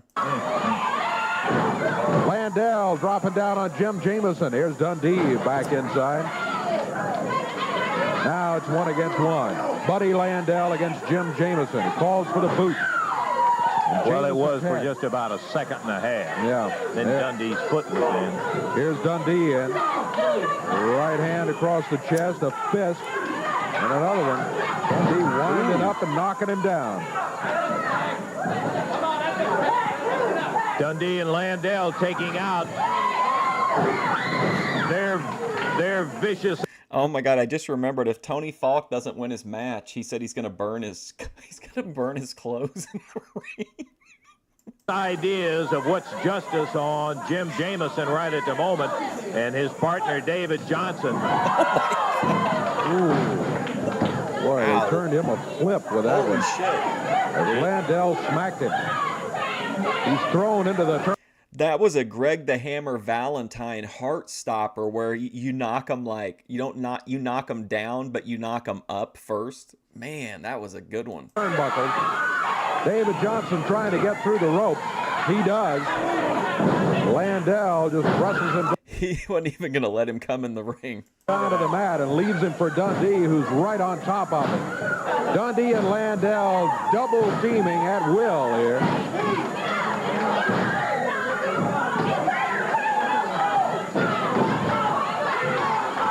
David tried to fight his way in, but boy, I'll tell you, it was all downhill. As a cover by Landell. No, he's not. I thought he was going for a pin. Yeah, it looked like it. What he ended up doing, though, he's got his arm and he's got his neck twisted so that he's down there at a very weird angle. He's just holding him there. The shoulders. Dave Brown is really useful. What's he got him in there, Dave? That's a weird hold. Not down at right shoulder, long way from the mat. Now he breaks out of that hole. Landell. Yeah, those kicks definitely are pretty reminiscent. Picks Johnson up over to the corner. The tag on Bill Dundee. Like I said, he's kind of like if a drunk was a wrestler. Like he seems kind of out of control and clumsy, but he's actually really fluid and skilled in the ring. But it looks really like almost like out of control, a little chaotic. The double elbow. Johnson and Jameson have not had a chance in this match from before the opening bell, when Dundee and Landell rolled into the ring with both fists flying. Oh, man. Dundee and Landell letting their venom just spew out over anybody that's around. They think they had injustice against them. Man, that crowd. The National League choir, baby. Boy, I tell you. I mean, that would be like a drug. If you could get a crowd of people just to continually show up and really buy into what you're doing and like your storylines and like really intensely boo and hate the bad guys, like that would be a real like addictive feeling, I think. Well, they went at 2 minutes 33. Until somebody stabs you at like Food Lion because you screwed over the Rock and Roll Express. 3 seconds to time, but boy, they're satisfied as they have beat up on David Johnson and Jim Jameson here. Well, we got more of it coming up. We'll be back with the international heavyweight champ, Billy Travis, in just a moment.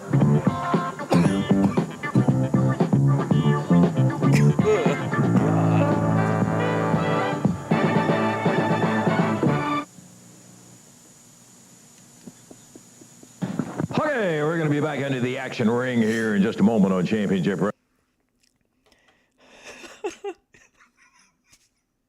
Carney shit, Joe. You know what my favorite weird thing like that is that comes up a lot in the South? And I mean, this comes up a lot, right? Like a lot. In every like Southern territory, they have a match where the loser has to drink milk from a baby bottle. It is the weirdest thing, but it like happens all the time. Wrestling, brother, you better stay tuned for this one, because I'll tell you what, there is more going on than you can just shake a stick at. It's something else. Big main event coming up Wednesday night in Evansville at the Coliseum is going. Joe Shabatoni, you and I may be the only people that could view the IRL world like this, but I mean, aren't we just at the point now to where like we're revisiting like the sideshow days, except that it's like all digital and streaming now? Going to be, and listen to this, Bill Dundee, and you got the PT Barnums, you know, and that are trying to fix them.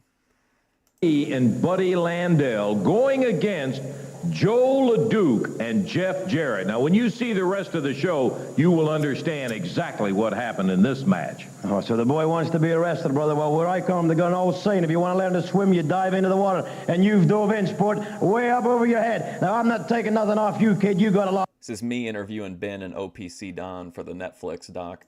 Just wanting to be arrested. Then you got some big lumberjack. It's big and bad at knocking down trees, Daddy. But the trees don't do nothing but stand there, LeDuc. I'm going to be fighting you, and this guy, he is going to be fighting you. Now, I'm not selling you short, but I don't care. There's not a man living can beat two wrestlers. I don't care if it's you, LeDuc. I don't care who it is. There isn't one man in this God's green earth can beat two athletes like the Nature Boy and the Superstar. So, Jeff Jarrett, I'm taking you out, Jack, with one punch, throwing you out over the top rope. Then the Nature Boy and the Superstar's taking care of you, LeDuc, because we don't like nothing you stand for, boy. Well, you know, LeDuc is awful strong. Ah, that don't make no difference. He's bad, but bad breath ain't everything, right?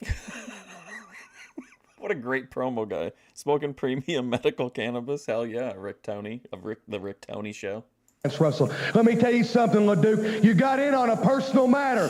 Jeff Jarrett, I'll give credit where... Sorry. Oh, Buddy Landell is going to interact with Joe LeDuc, the guy that cut himself with the axe.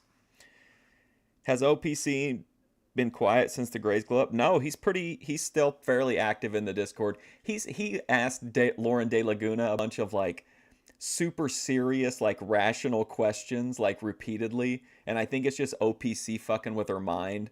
But OPC's just he seems like such a rube that you just kind of take him at face value. And he's like asking her like, no, do they have any kind of a case against Keemstar? Because, you know, how do verbal agreements work? And she's sending all these resources about verbal agreements and shit. And then people are telling her she doesn't understand a verbal agreement. And then she spirals. It's like, but OPC is still active, yes.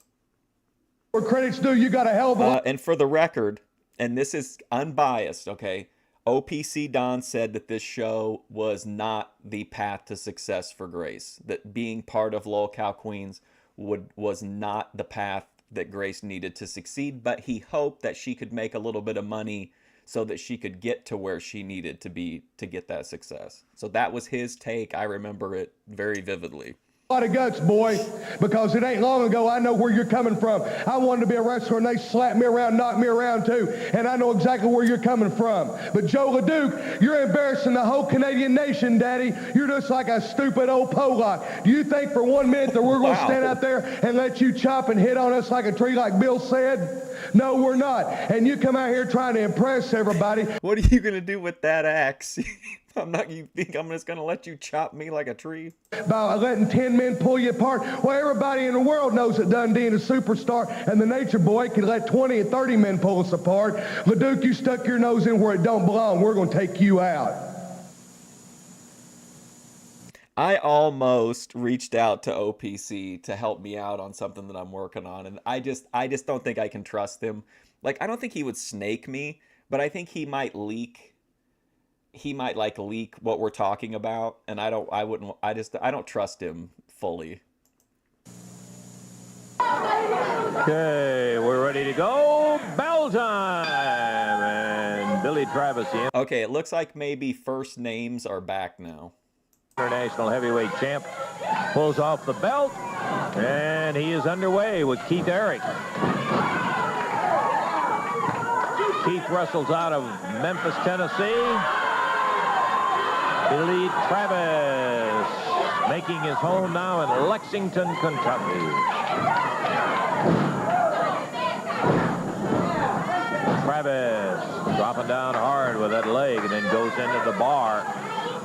Doubles under, goes on top with a wrist lock. Steps behind, trips him down, and back into that arm bar. Travis very active, Dave. Billy using some moves here. He has really developed into a terrific wrestler as the international belt, which he wears a test. Always had good natural ability, but working with some good partners has really turned him into a finesse wrestler, too. We have mentioned it on numerous occasions, but isn't it amazing when it's like they talk about on the golf tour when you win that first one, which is so hard to do, the confidence that it can give you. But at the same time, I do feel like OPC is loyal to the content, right? He's loyal to the show. He says he doesn't like it, but clearly he does. Would he keep quiet, do you think, if it meant something really cool would happen in the content, maybe? You know what I mean? Like, where's his value system at? Like, is he sending every interaction he has? Is he forwarding all of that to Grace and Ben? Like, where would OPC fall if, like, there was a chance to have something fun happen content-wise, maybe, but, like, that he could get clout for, like, leaking that information ahead of time? OPC gonna algorithm Lauren? It's the same thing with winning a belt. It really just makes a different person. Look at that. Ooh.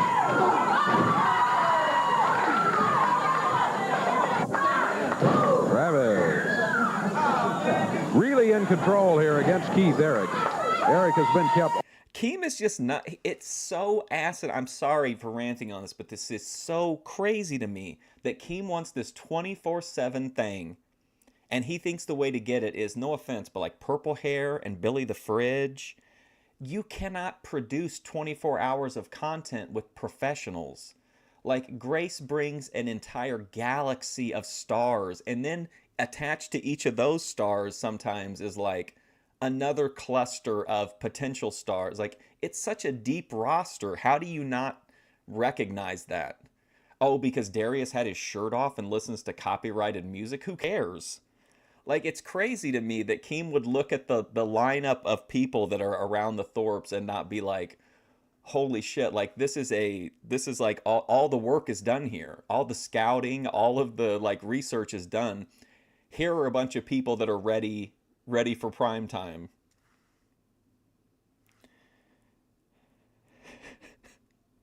$70-30, he'd be able to keep it a secret. I feel like too that OPC would like to make content with me, maybe. So maybe that would kind of motivate him to keep it a secret, but I just couldn't trust him, unfortunately. off balance throughout the match. We're about a minute and a half into it. It's a non-title match, by the way. The belt is not at stake. Monkey flip out of Terrible monkey flip. the corner. Keith Eric feels the open right hand across the chest. Oh, Billy Travis got in a little close, and Eric got him with a boot.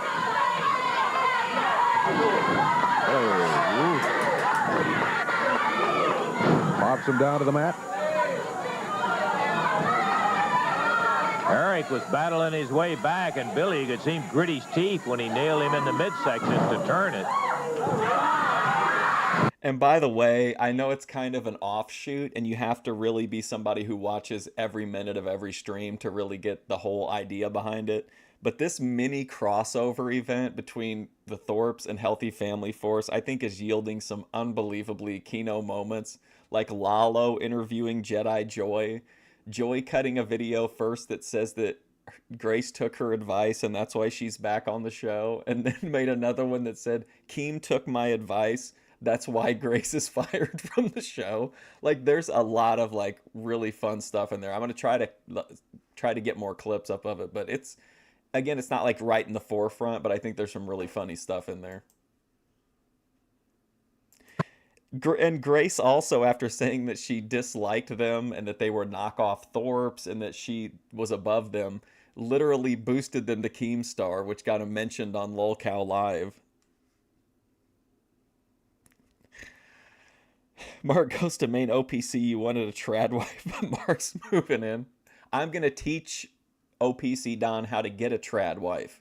It's going to be like that movie where they have like the girl with the frazzled hair and no makeup, and she's got like some kind of weird speech thing, and then the guy comes in and he's got 90 days to make her like wifey material. I've got 90 days to turn OPC Don into a Glenn Lawrence level Poon Slayer.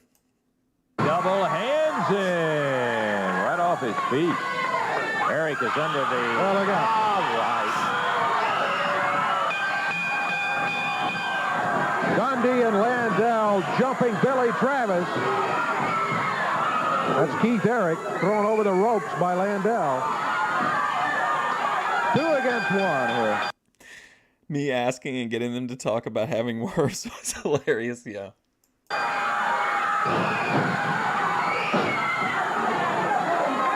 Travis had the match well in hand. That's the only time I ever feel like I have even like the tiniest bit of clout, is when like a creator will like directly answer what I'm talking about, even though it might be kind of controversial or you know, clippable or whatever.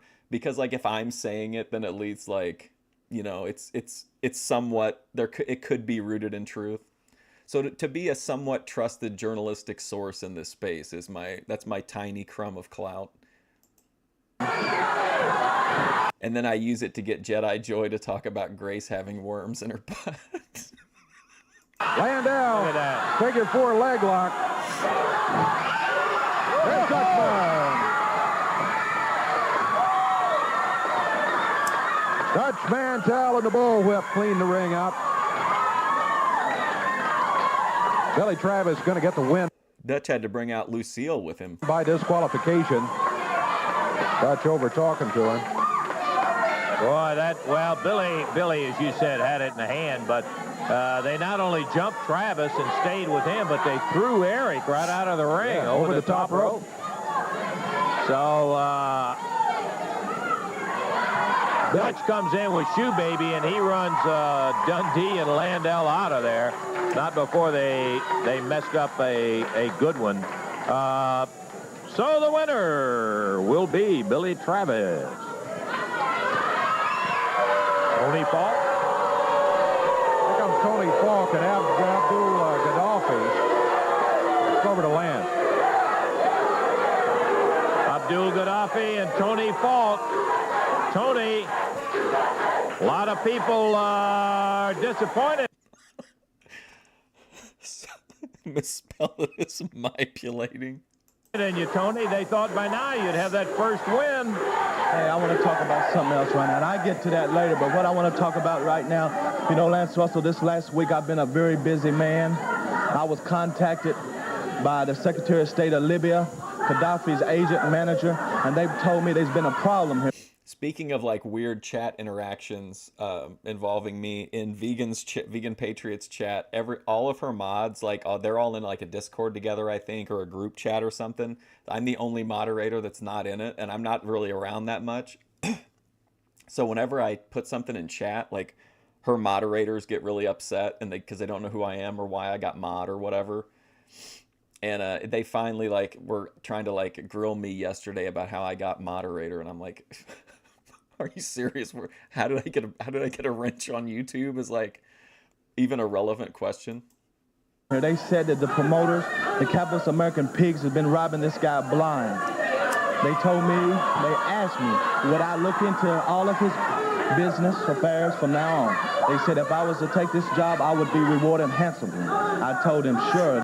Good idea, Tony. Get the guy that just lost in 2 straight falls last week. The price is right, I would be glad to. You see this right here, Lance Russell? This is what makes the world go around. And I said if the price is right, I'd be glad to look at the Gaddafi. Upstanding move, I'm certain, Tony. So from now on out, Tony Faulk is handling all of his personal business, all of his contract negotiations. I will be right there. Okay, so not only is Tony Faulk on the verge of burning his ring attire inside the ring, right? He's right on. If he loses today, he's supposed to burn all of his clothes or whatever.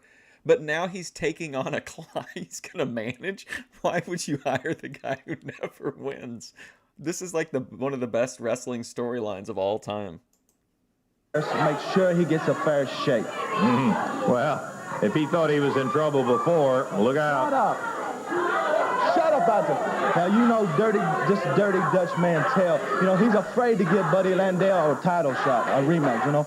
So he thinks he can take Gaddafi in there and just run right through him. But I tell you something right now, Dutch Mantel, that's not going to happen because this man... He did. He literally ran through him. He won in 2 straight falls. Come on, Tony. You're laying it on thick, bro. Man can handle himself in the ring with the very best in the sport of professional wrestling. I promise you, Lance Russell, I will never interfere in any of his matches. I will sit right there and advise him. I hope that's true. But he doesn't need any help from me or no one else. But Dutch Mantel, you think you're just going to get Gaddafi in there and it's going to be all over. But let me tell you something. Gaddafi is going to take that strap from you, brother. Mid-America Challenge will be offered by Gaddafi to Dutch Mantel. No question about that, Tony. That's all we have to say right now. Okay. Wow. Tony Faulk making the announcement. He is now the... I thought that was a really fun promo. Okay, Dutch Mantel versus the Patriot. So this time it's the Patriot. Advisor to Abdul Gaddafi. And took time to knock Dutch Mantel. David, we're about ready for it. In the ring right now is Dutch Mantel. He's going against the masked Patriot. Mantel says, all right, time to go to school here. A lesson in wrestling for the Patriot. Mantel round behind him. Let's fly with a broad arm across the chest. Dutchman going after the mask. The Patriot able to roll under the ropes. Yeah, the crowd says go ahead. If you get a chance, take that mask off of him, Dutch. Oil Trough, Texas, pride and joy. Dutch Mantel.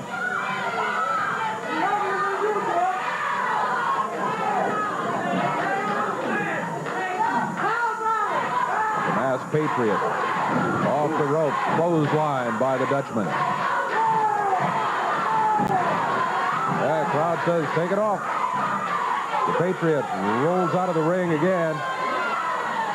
He's issuing a complaint to the referee about Dutch trying to remove the mask.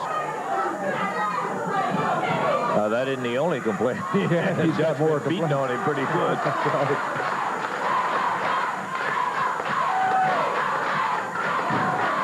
Take off the mask, they're saying. Dutch content to let him have it on the front of that mask with a right hand. Dutchman picks him up. Did you hear that guy in the crowd yell like wahoo? Up. Ooh, yes. Kind of a reverse atomic knee as he drops the Patriot down, and he Gets under the bottom rope, slides out onto the floor, and Mantel totally dominant thus far in this match. Minute 50 seconds gone, and it has been all Dutch Mantel. Got the left arm.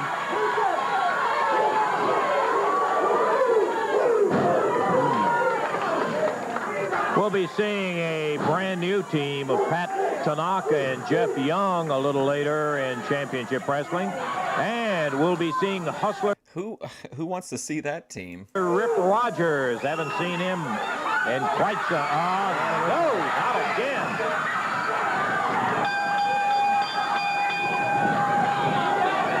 Dundee. Get out of here, Patriot. This don't concern you. Landell after Mantel. Well, they said a little earlier if they saw Mantel or they saw Lawler, they were going to have him. Whichever one they could catch, or both of them. They've got Mantel down in the ring, and they're double teaming him. Here comes Billy Travis with a chair. And out the door go Dundee.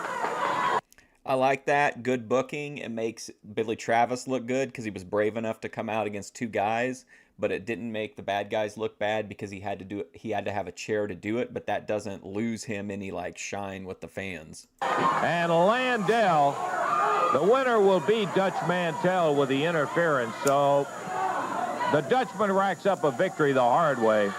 2 minutes 19 seconds the time as Dutch was jumped by Dundee and Landell. And obviously, like, Dutch comes out of it looking good because he would have won the match if it wasn't for the interference. The referee immediately disqualified the masked Patriot, even though he was also thrown out of the ring. I can see the Dutchman's mind running. He's filing that away. He will not forget that little incident right there. Mantel. Is the Patriot the ultimate person that got betrayed here? If he got touched first, then he should have won the match by disqualification. The winner, timeout, and we'll be back with more action. Don't come after the Patriots' bag.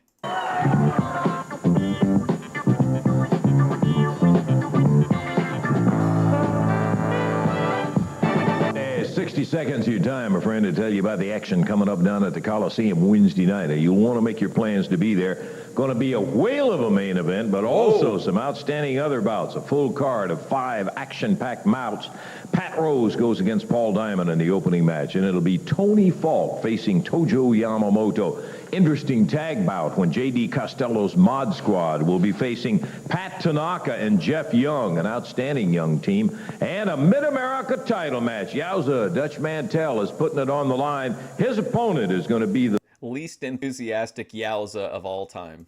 Big Abdul Gaddafi wrestling out of Libya. And then the main event. Okay. We told you this. Okay, so Gaddafi is Libyan. This one kind of a weird one. Bill Dundee and Buddy Landell have gotten into a personal matter with Jeff Jarrett and Joe LeDuc. And that's exactly what that main event's going to be. A tag match that's going to have experience going against the youth. Well, he's right. That's a weird match. And real strength. You'll want to see it Wednesday night, Evansville Coliseum. The real reason to have a weird match like that is so that you can get Jeff Jarrett in the ring in front of a crowd with Buddy Landell and Bill Dundee so that they can, you know, so that he's learning as he's working. Lawler, now we done told you, we done whooped everybody on the card. Now you got Bill Rose in there, big, rough, tough guy. Now you got Joe LeDuc coming in. Big old strong guy. The elevator don't go all the way to the top, man. He's big and strong, and he was pulling them people apart. 10 man, me and Douglas could have done 20. We could have done 20. So, Joe, let us have a match. You want to talk about something pathetic? You got the top talent here. We done beat everybody up in the territory, and then you got us almost opening the card Monday night. Joe's a little scared. He ain't coming out here because we're here. He's scared. He ain't got the sense God give a He is so stupid. I just have a feeling that Joe LeDuc is not afraid.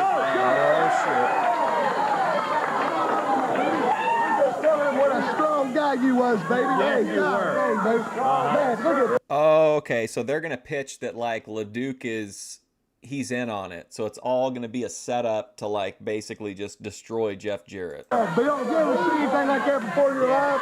Hey, man. Hey, Joe, how's it going, baby? What's going on? Look here, Joe. Joe, no. All right. What? What's the matter? You didn't say, sit there and talk to me, okay? No, I wrestle. No, you do what I tell you to do.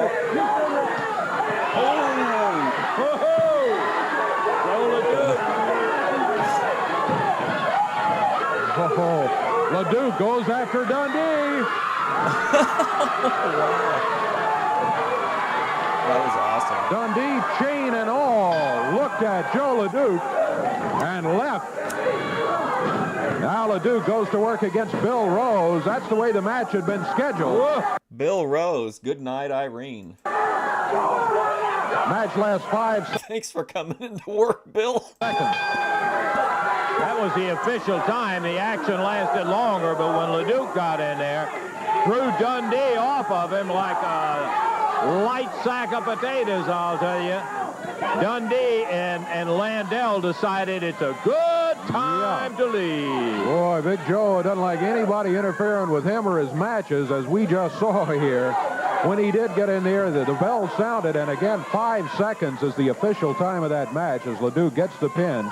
And there he goes. Landell shoves him over here and says, "You stay here, you do what I say." Wham! And Landell goes flying back over here. Did you see him throw Dundee? Yeah, he threw him halfway across. He just picked him up and Lance Russell better cool it or he's going to get another smack from Bill Dundee. threw him over there, yeah. I don't think there's any question who the winner, and I don't think that he was afraid of Dundee and Landell. The winner, Joe LeDuc. Back in a moment.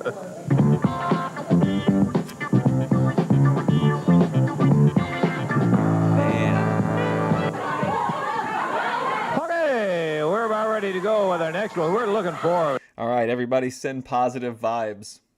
Look, we can try to make it. This too. Tony Faulk is coming in right now. His opponent today is young Jeff Jarrett. Jarrett is brand spanking new as a professional wrestler. He's got a lot of filling out. Okay, Tony, okay. Tony Faulk got something on his mind, and I hope it's wrestling. Lance Russell, you know I have been a victim of the biggest conspiracy around here. You know when I signed that contract to go in the ring with Jeff Jarrett, it said 1 fall, 20-minute time limit. When they announced the match when I was in the middle of the ring, it said 1 fall, 20-minute time limit. Yes, it did. I know what it said. I read the contract. Anyway, Lance Russell, I was going to teach this boy a wrestling lesson, just like I said I was going to. I was just putting all my fancy takedowns on him, and I was... Listen, I came here to debate Glenn Lawrence, but the RV broke down. really rubbing his face in that mat.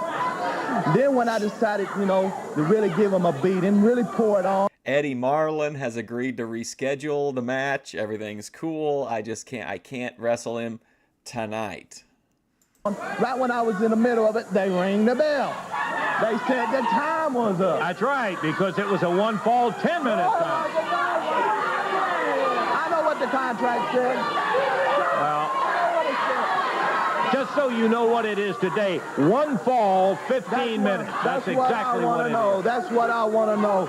So his issue is he wants to know whether it's the contract said it was a 20-minute time limit, but they're announcing it now as a 15-minute time limit, and he has trained for a 20-minute match, and now it's only a 15-minute match, and that's going to throw him off. You mean this is a 1 fall, 15-minute time? What is it? Here's my friend, the superstar. Here's my friend. If he said it was 120, Russell, it was 120. Because just like having to hit. Look how they're kind to Tony Faulk and shake his hand. They don't make fun of him. Just like having to us, Jarrett Promotions, and these old deep pockets Eddie Marlin's grandfather told you to ring the bell if the kid was getting hurt, right or not? No, he did not. Calhoun dove down behind me and got me be the referee, right? All right, Billy. Now we've been through that all one time. Now you know where we're going. I'm in with these three, and I feel like they're going to turn on Tony Faulk maybe immediately. I'm in. These are my three. This is my faction. All we can say is, Tony, welcome to the club, brother. And Lance Russell is the head of it. The Shaft Club, baby. Is it worth 5 years? Welcome to the club, brother. Man. Hey, all right, now you guys. Got it, Bill. 5 years. Maybe it was 5, and you'll go too with him, Howdy. It might be worth it for me, too. If we decide to go out, we're taking you all the way out. Well, I'll tell you this. We ain't going to run in this match, Tony. You go in there and beat him up for 9 minutes and pin him about the 9-minute mark, okay? 15. Because this punk shouldn't even be in the wrestling business. Right, I'm going to take care of that right now. Tony, Please do. Will you please go to... you see that sugar hole that he had on that black guy before? Put it on him. His eyes will start bugging, and hold him, and don't... Hold on, let's see if he said what I thought he said there. Okay? 15. Because this punk shouldn't even... Listen when he's describing the move. be in the wrestling business. Right, I'm going to take care of that right now. Tony, Please do. Will you please go to... you see that sugar hole that he had on that black guy before? Put it on him. His eyes will start bugging, and hold him, and don't...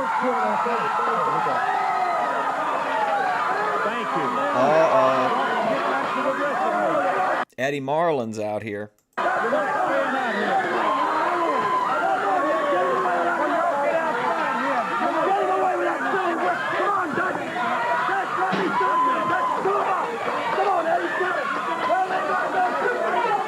Send them on, Billy and Dutch.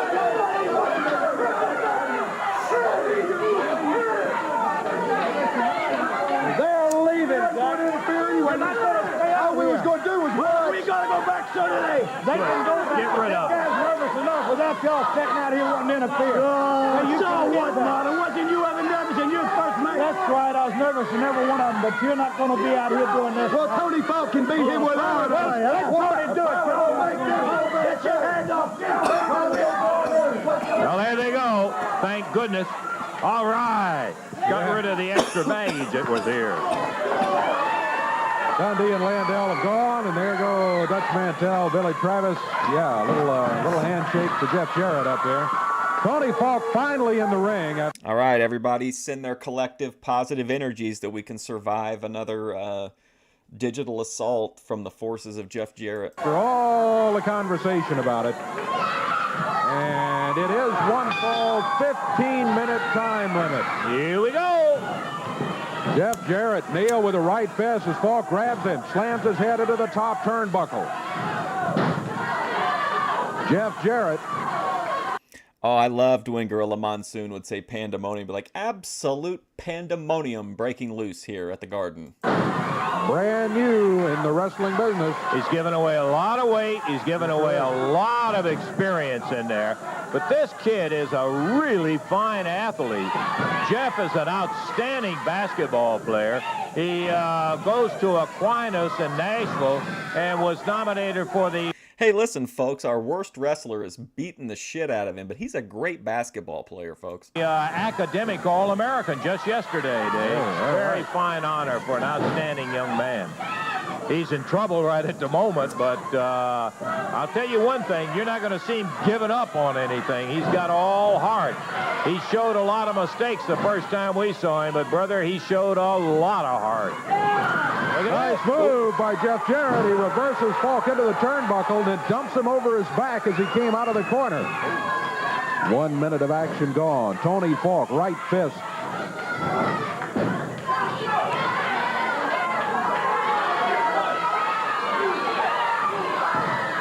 Jeff Jarrett back on the rope. Tony Faulk using that right hand.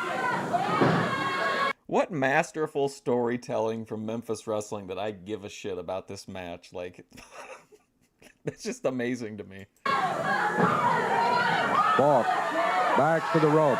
Climbs up on the middle one. Leaps down and plants a foot across the chest. Just a dick move. Faulk making all the right wrestling moves. This time, to humiliate him, he dumped him out on the floor right through the ropes. But if Faulk thinks he's going to turn around and walk away, I can tell you he's got another thing coming. Oh, nice move. Oh, my Tony God. Faulk! Oh, Tony. One of his notorious mistakes. Jeff Jarrett is the winner. Dundee and Landell jump Jeff Jarrett. And Faulk, Gaddafi, and Pat Rose have the door blocked to prevent help from coming in from the dressing room. They're holding the door over there so they I like that. I like that. can't get in to help Jeff out as Dundee slams him down. Oh, you guys are so brave. Oh, you guys are so great. They're trying to push the door in over there, Dave, to get in. Why don't the two of you get out of here? Landell going with a full Boston Crab on him. And Jeff Jarrett is just at the mercy of Dundee and Landell. Dundee off the ropes. Referee, get some help out here. Where's security? Where's the local police? Where's Billy Travis? All the way to the middle of the ring. Racked him with that leg. Faulk, Gaddafi, and Pat Rose still holding the door to keep help out. Here comes Joe, just what we need. But, oh, look at this! LeDuc went after. See, they blocked the door because all the good guys were back in the locker room, but they forgot that Joe LeDuc was just hanging out in the forest. Dundee and Landell. Oh, I thought LeDuc was going to come in and add misery to what Jeff Jarrett has already experienced. He is out cold in the ring. Why would he think he was going to help the bad guys? He just got into an altercation with them earlier in the show. Come on, Lance. And Faulk trying to sneak up.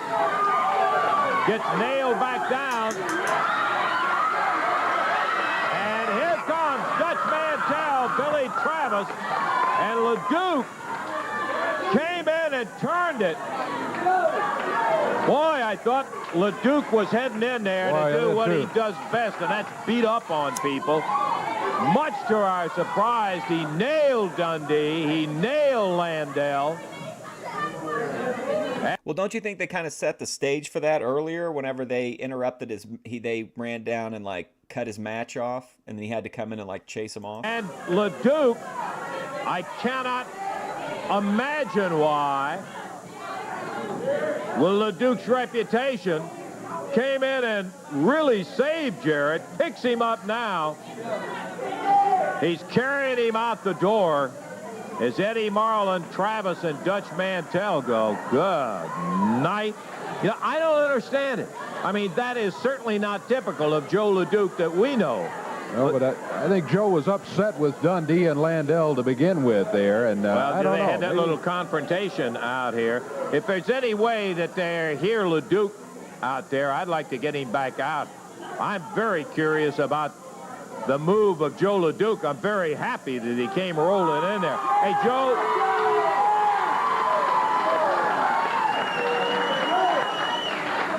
Just a second, Joe. I just want to ask you one thing. I don't want to get in any argument with you. I know that you and I have had some problems, and I've seen you beat up on some guys unmercifully. What in the world, Joe? I know you cut yourself with an axe in front of me. Oh, possessed you to come in here and help Jeff Jarrett out with Dundee and Landell. You know, Lance Russell, whenever I come to this area or anywhere in the world where I wrestle, I don't take no quarters. I don't give any. I don't mind beating on people. I don't take no quarters. I don't mind beating on people. I don't mind hurting people. But I have never. This needs to be Ben Thorpe's new like vibe on his own channel. I have never hurt a boy. And Dundee and Landell, you're telling a lot of people. You're trying to move a lot of people around. You are not. Is he implying that Jeff Jarrett is a boy because he hasn't had... That was his first match? Going to take Joe LeDuc's place and fight my battles because Joe LeDuc can take care of his own self because I like to wrestle, Lance Russell. I like to fight. I like to drink beer. I like everything that's good in the world. Those big men, Dundee and Landell. You want to beat on boys? Let me tell you something. You want to beat on boys? I'm going to ask the promoter here. I'm going to ask the promoter to give you a chance to beat on boys. Because you know something, Lance Russell? When I first started wrestling, This is absolutely nuts. This is a nut interview. I didn't learn wrestling. Like, what a weird interview. Just crazy. In the woods, chopping trees. I learned in the ring. Get it myself beat on the head until I understand that you don't learn how to be a wrestler in the gym. You don't learn how to play basketball in the gym. You don't learn how to play football. Wait, you don't learn how to play basketball in the gym? Oh, unless you get tackled. Jeff Jarrett. Here's a message from... I don't think anyone was sure where it was going. From Leduc. In the ring is where you learn. Oh, Duke. With the interesting... Hey, Joe, anywhere you want to, as far as I'm concerned. Where do I go now? Oh, yeah. Ooh. Where do I go now, huh? You go ahead and pick the place, Joe. Yes, sir. And it's all you. What a really a complex guy for a guy who seems to be so simple. Here's a guy in his own logic. He comes in, he nails Dundee, he nails Landell, and yet he's standing there and he's telling Jarrett he's not going to fight his battles for him because the only place he's going to learn it is right. Hey, Lance Russell, how come you didn't say that to his face? Right there in the ring. Makes a lot of sense in that respect. Maybe the most sense I ever heard Joe make. We're going to take time out. We'll be back in just a moment. That last segment, I mean, A+. What a great, weird, surreal. The way Lance Russell dealt with it was great, too.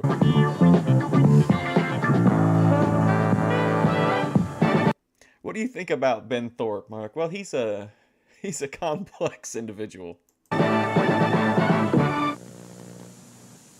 All right, still some more of that action to go, and we'll get to it in just a moment. I told you a full card of action coming up, and it's going to be paid off with a main event tag match you're going to find to be most interesting. Bill Dundee, Buddy Landell will be facing the team of Joe LeDuc and Jeff Jarrett. Jeff, I got to say, you're in with both feet now, and you're going in there again. Oh, my gosh. Hang tight. Let's hope we make it through another... Jeff Jarrett's about to send another shot across the digital copyright bow. It's two very, very tough, experienced guys. Yes, sir, Lance. Like I said, I'm not going to be able to learn to wrestle unless I get in that ring and fight. And Dundee said can't learn to swim till I get in the water. Wednesday night, I'm gonna try my best. I can't promise you that I can beat this team, but I can promise you one thing: I'll never give up. And I sure do appreciate that Joe's asked me to be his partner. Joe, you got in here and you're taking the young fella under your wing, you know. I don't want nobody to think that I'm a nice guy just because I'm Jeff Jarrett's partner. Is that clear? From now on, this is the way it is. Now, Billy Dundee and Buddy Landell. So he gives a heartfelt speech about what a good guy he is, and he doesn't want this guy to beat on boys, but he's going to go to the commissioner and ask him to give him permission to beat on boys, and then he doesn't know where to go when the interview ends. And now he's just kind of like, hey, listen, forget all that. I don't want anybody to think I'm a nice guy. You're a big talker. You have big mouth, and you also have something else big that I'm going to kick myself. That's right. I asked this gentleman to be my partner for only one reason. And you said it, Dundee. You want to know how to swim, you got to dive in the water. You want to know how to play basketball, you got to get yourself kicked from behind. You want to play football, it's the same thing. What in the literal fuck is going on here? If you want to play basketball, you have to learn how to get kicked from behind? What? It's doggy dog, like they say it in football. You want to learn how to wrestle, you got to step in that ring and face guys like you. I didn't ask Jeff to go out there and win the match. What I asked... What a weird dynamic, too, the two of these guys. Ask you, Jeff, is to go out there and not to get beat. And that's all because I'll take care of the rest. Wednesday night. Okay, we're ready to go. I can't. I'm too high for Joe Duke, I think. Oh, with our next bout, this one's going to be Hustler Rip Rogers making his first appearance in a long time. I am a big Hustler Rip Rogers fan. Rip? That's right. Hustler Rip Rogers is here. Get that camera on me. I'm the star around this place. I've wrestled in every major arena, United States of America, Europe, you name it, I've been there. You know, I'm not one to brag on myself, but I am a former Florida heavyweight champion. I have held the Southeastern I'll have to keep an eye over there today. title, one half the National Tag Team Championship, Pacific Coast Heavyweight Champion, Texas Heavyweight Champion, you name it, I've been there and I've done it. And let me tell you one thing, Lance Russell, I want to say hi to my mommy, my daddy, my grandma, and everybody in Seymour, Indiana, because I am the man that put Seymour, Indiana on the map. Hell yeah. I'm here in the Mid-South, baby, and I'm going to make a name for myself. Thank you very much. There's the Hustler, Rip Rogers, making his first appearance in a long time on Championship Wrestling Day. Yes, indeed. Well, he's held some titles and been some places, no doubt about it. And we're going to get a look at him right here as he goes against David Haskins.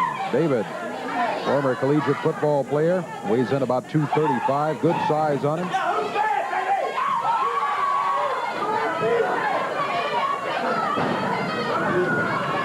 Rip Rogers. Yeah. He's got things in hand here. Wasn't there some fella named Mellencamp from Seymour, Indiana, or some kind of name like that? Seems to me that's where most people... Okay, so Rip Rogers' gimmick is that he thinks he's more popular than John Cougar Mellencamp.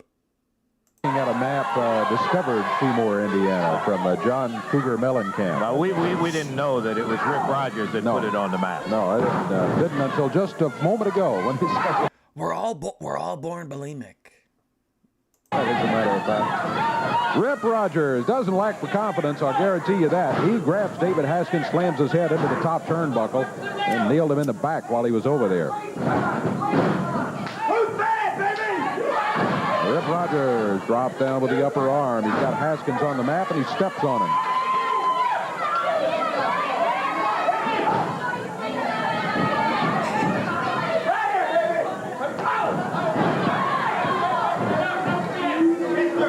Rip Rogers. That's good. That's my ultimate scandal, the pre-watch. Oh. Oh, wow. Did you hear that? Who's bad around here? The mat back in the corner. Look out, there he goes out of the ring. Rip Rogers threw him between the ropes. Haskins is down on the floor. Rip Rogers out of the ring. Yeah, just helping him, he says. I'm just going to help him. Yeah, a lot of help there, thanks. Broad arm in the back. He picks Haskins up, rolls him under the bottom rope, and now Rip Rogers coming back in the ring. Seymour, Indiana, as he told you, he's a former Florida heavyweight champion, a former Southeastern champion, Pacific Coast champion. He's here holding no belt, but he's determined, he says, to make a name for himself. He went for a cover. Referee started the count, and he says, not yet. He picked Haskins up. Here we go, baby! The suplex by Rip Rogers. Yeah. Taking a little time to show off for the camera. Counts at 1, 2, and he picks him up at the 2 count. Rip Rogers refusing to go for the 3 count against David Haskins. He's had him in position twice where he probably could have gotten the count of 3. But he broke it at 1 the first time and 2 the second time. And now he's just punishing David Haskins. Hangs him up on the top rope. Now flips him back into the middle of the ring.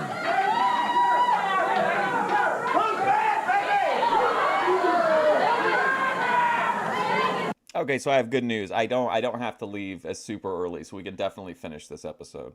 Rip Rogers puts Haskins into the ropes. Clotheslines him coming off of there. And I'm going to do my absolute best to get as much footage as I can at this thing I'm doing this afternoon. But I think when I'm live, if I can go live, if the signal's there is strong enough, I think Grace will be live because it'll be she's going live at 12 o'clock here, and the thing that I'm doing is around like 1-ish. Haskins in serious trouble. Rip Rogers with the Boston Crab. Haskins has to give it up. The Boston Crab by Rip Rogers. He got a good one on Haskins, but he had Haskins in pretty bad shape to begin with as he'd been really working him over for over 3 minutes. Rip Rogers, another crazy, interesting character dropped into the middle of an already like overflowing bed of wacky characters. 3 minutes, 21 seconds is the time. And Rip Rogers has, in fact, started making a name for himself in this territory around here as he gets the victory here in convincing style. Take a look at it. Boston Crab, a hold that really we haven't seen much of in recent years, but at one time a very popular hold and devastating, let me tell you. There he is. You can see he turns him over. And watch, he bends the legs back and pulls back, which puts tremendous pressure on the lower. See, you need a heel commentator or somebody here to, like, if it's a heel, they can talk about how natural his hair looks. You know what I mean? Like, I just feel like there's a lot of potential that's lost because they don't have a heel commentator on this team. And Dave Brown's, like, basically catatonic most of the time. Lower back. Haskins had to give it up, and Rip Rogers with the win. Boy, you betcha. You're right. You don't see too much of it anymore. Killer Carl Kowalski used that many years ago. And, hey, we're about ready to go. We're just going to continue on. Tony Faulk. Right here with our next one. As the jackets come off, this will be an introduction to a brand. Okay, so he's only managing then. So he's managing Gaddafi and Pat Rose. Man, he's really earning his keep around here. Brand new team here, Dave. That's right. The team of Pat Tanaka and Jeff Young. They're over on the right portion of your screen. Oh, God, they keep saying that. That's the team they keep, like, hitting over and over and over again throughout the show. Tanaka and Young. Jeff Young is staying in the ring right now against Pat Rose. Jeff's out of Chattanooga, Tennessee.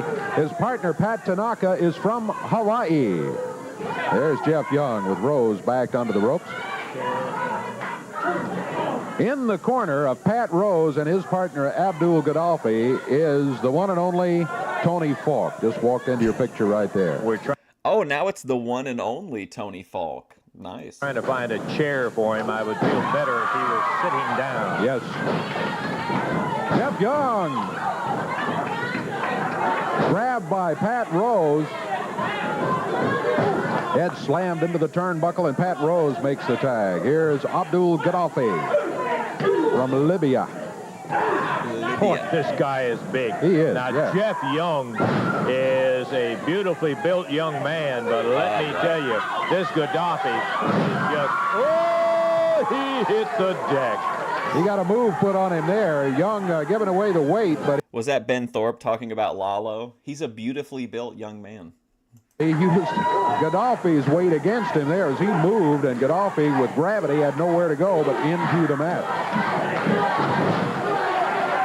Some hair pulling by Gaddafi. Minute and a half gone in the action. Expiration of time match underway here. Tony Faulk at ringside, now being seated. Tag on Pat Rose. And Pat Rose, who is a mugger, brother, he will ambush you. It's tossed over nice. Young getting closer to his partner over there. He needs to really take time out and give Pat Tanaka a tag. Tanaka we have not seen as yet on our championship wrestling camera. There's the tag, and you'll get your chance. From Hawaii, here comes Tanaka. Pat Tanaka, I feel like, was kind of a staple. If he wasn't in WWF, he was in WCW in some kind of role, I feel like. He was always kind of around in the background. Tanaka, apparently skilled in the martial arts as he comes in with a fine... I remember when he had his little, like, pretty decent run in ECW, too. Chop as he blasted Pat Rose. Pat Rose has him tied up, kind of slow him down, keep those arms and the open hands from flying quite so fast. Off the rope, shoulder, but both of them hit the mat hard. Both of them back on their feet. Tanaka waits and chops Pat Rose. He's using a lot of chops, Dave, so far. Headbutts, and there's a tag on Jeff Young. Jeff Young back in. Young and Rose struggling to gain advantage on each other. Young ends up with the upper hand for the moment, but Pat Rose now backs him into the ropes, fires him across the way. Young grabbed from behind by Tony Faulk down on the floor. Referee right there. So I think Dave Brown was confused there. What I saw was that Tony Faulk was walking, and I think he hit a slick spot on the floor, and he kind of stumbled forward and knocked into, by accident, knocked into this guy. Less than 2 minutes to go. Referee said, leave him alone and sit down in that chair over there. A suplex by Pat Rose. Jeff Young counted 2, but he breaks out of it at the 2 count. Pat Rose grabs him, heads for the corner, and the tag on Rose's partner, Abdul Gaddafi. Gaddafi uses the weight and muscle. Ooh. What a clothesline on Jeff Young. Follows it up with a vigorous chokehold. Referee trying to physically remove him from his opponent there. And this time an elbow.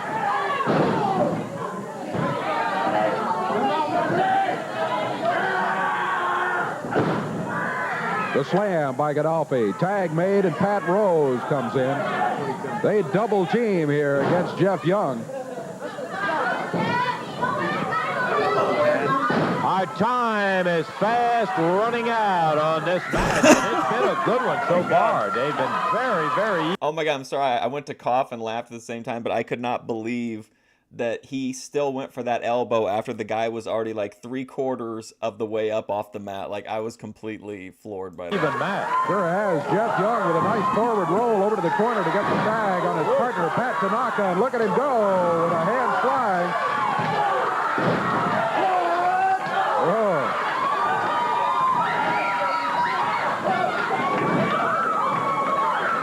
Young and Gaddafi going at it. Pat Rose and Tanaka. Young with a good drop kick. Drop kicks Gaddafi. Gaddafi leaves. He steps out of the ring, or rolls out of the ring.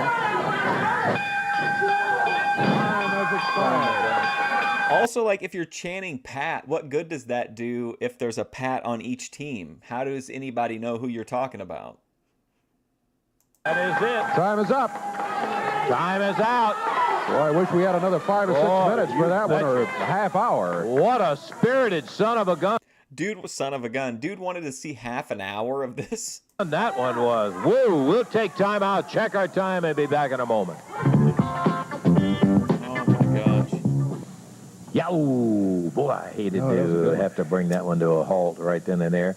That's one of those situations where we're getting our very first look at a new team. We'd heard a little about them. To tell you the honest truth, they do not have the reputation as being the national tag team champions, but they got a good reputation. Young fellas, Jeff Young and Pat Tanaka, and son of a gun, we had a great match going in there, didn't we, Davey? Well, I tell you what, they didn't back up an inch. Now, they're going against a couple of very experienced guys, Abdul Gaddafi and Pat Rose, and, Rose comes wading in there, and he never backs up. Well, when he walked in there today, he found 2 guys going against him that didn't back up either, and Tanaka and Jeff Young. Young, doesn't have the weight that either Rose or Gaddafi has, but boy, he came in there, put some moves on him, and he has good athletic ability. Boy, and he does it in there in that match. Yeah. Earlier today, we had Bill Dundee and Buddy Landell in here. They were going against a team that they just overpowered in about 2.5 minutes.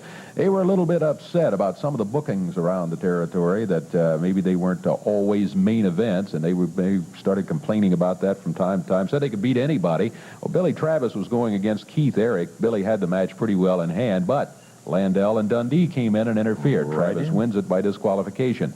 All right, Dave's got it pretty together this episode. He's getting plenty of information across in a good way. He's staying sober this time. Dutch Mantel going against the Patriot. He had that one well in hand, but Bill Dundee and Buddy Landell came in. The disqualification occurred. Dutch Mantel does get... Or he's just drunk enough to get it, like, perfect.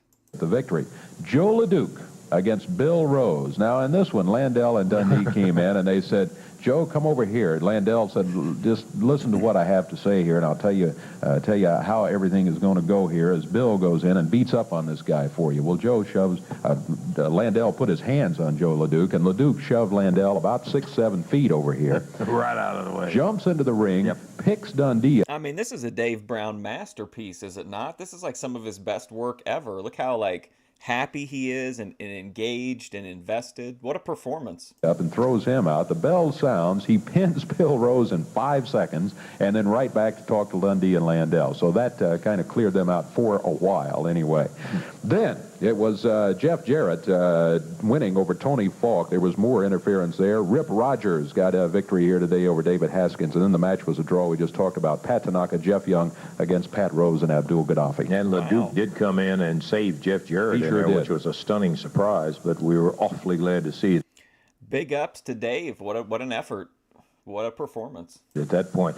Hey, we've talked ourselves right out of time. Plenty of action today, and we hope maybe you'll come back next week. And until we see you at that time, for Dave Brown, Lance Russell saying bye-bye, everybody.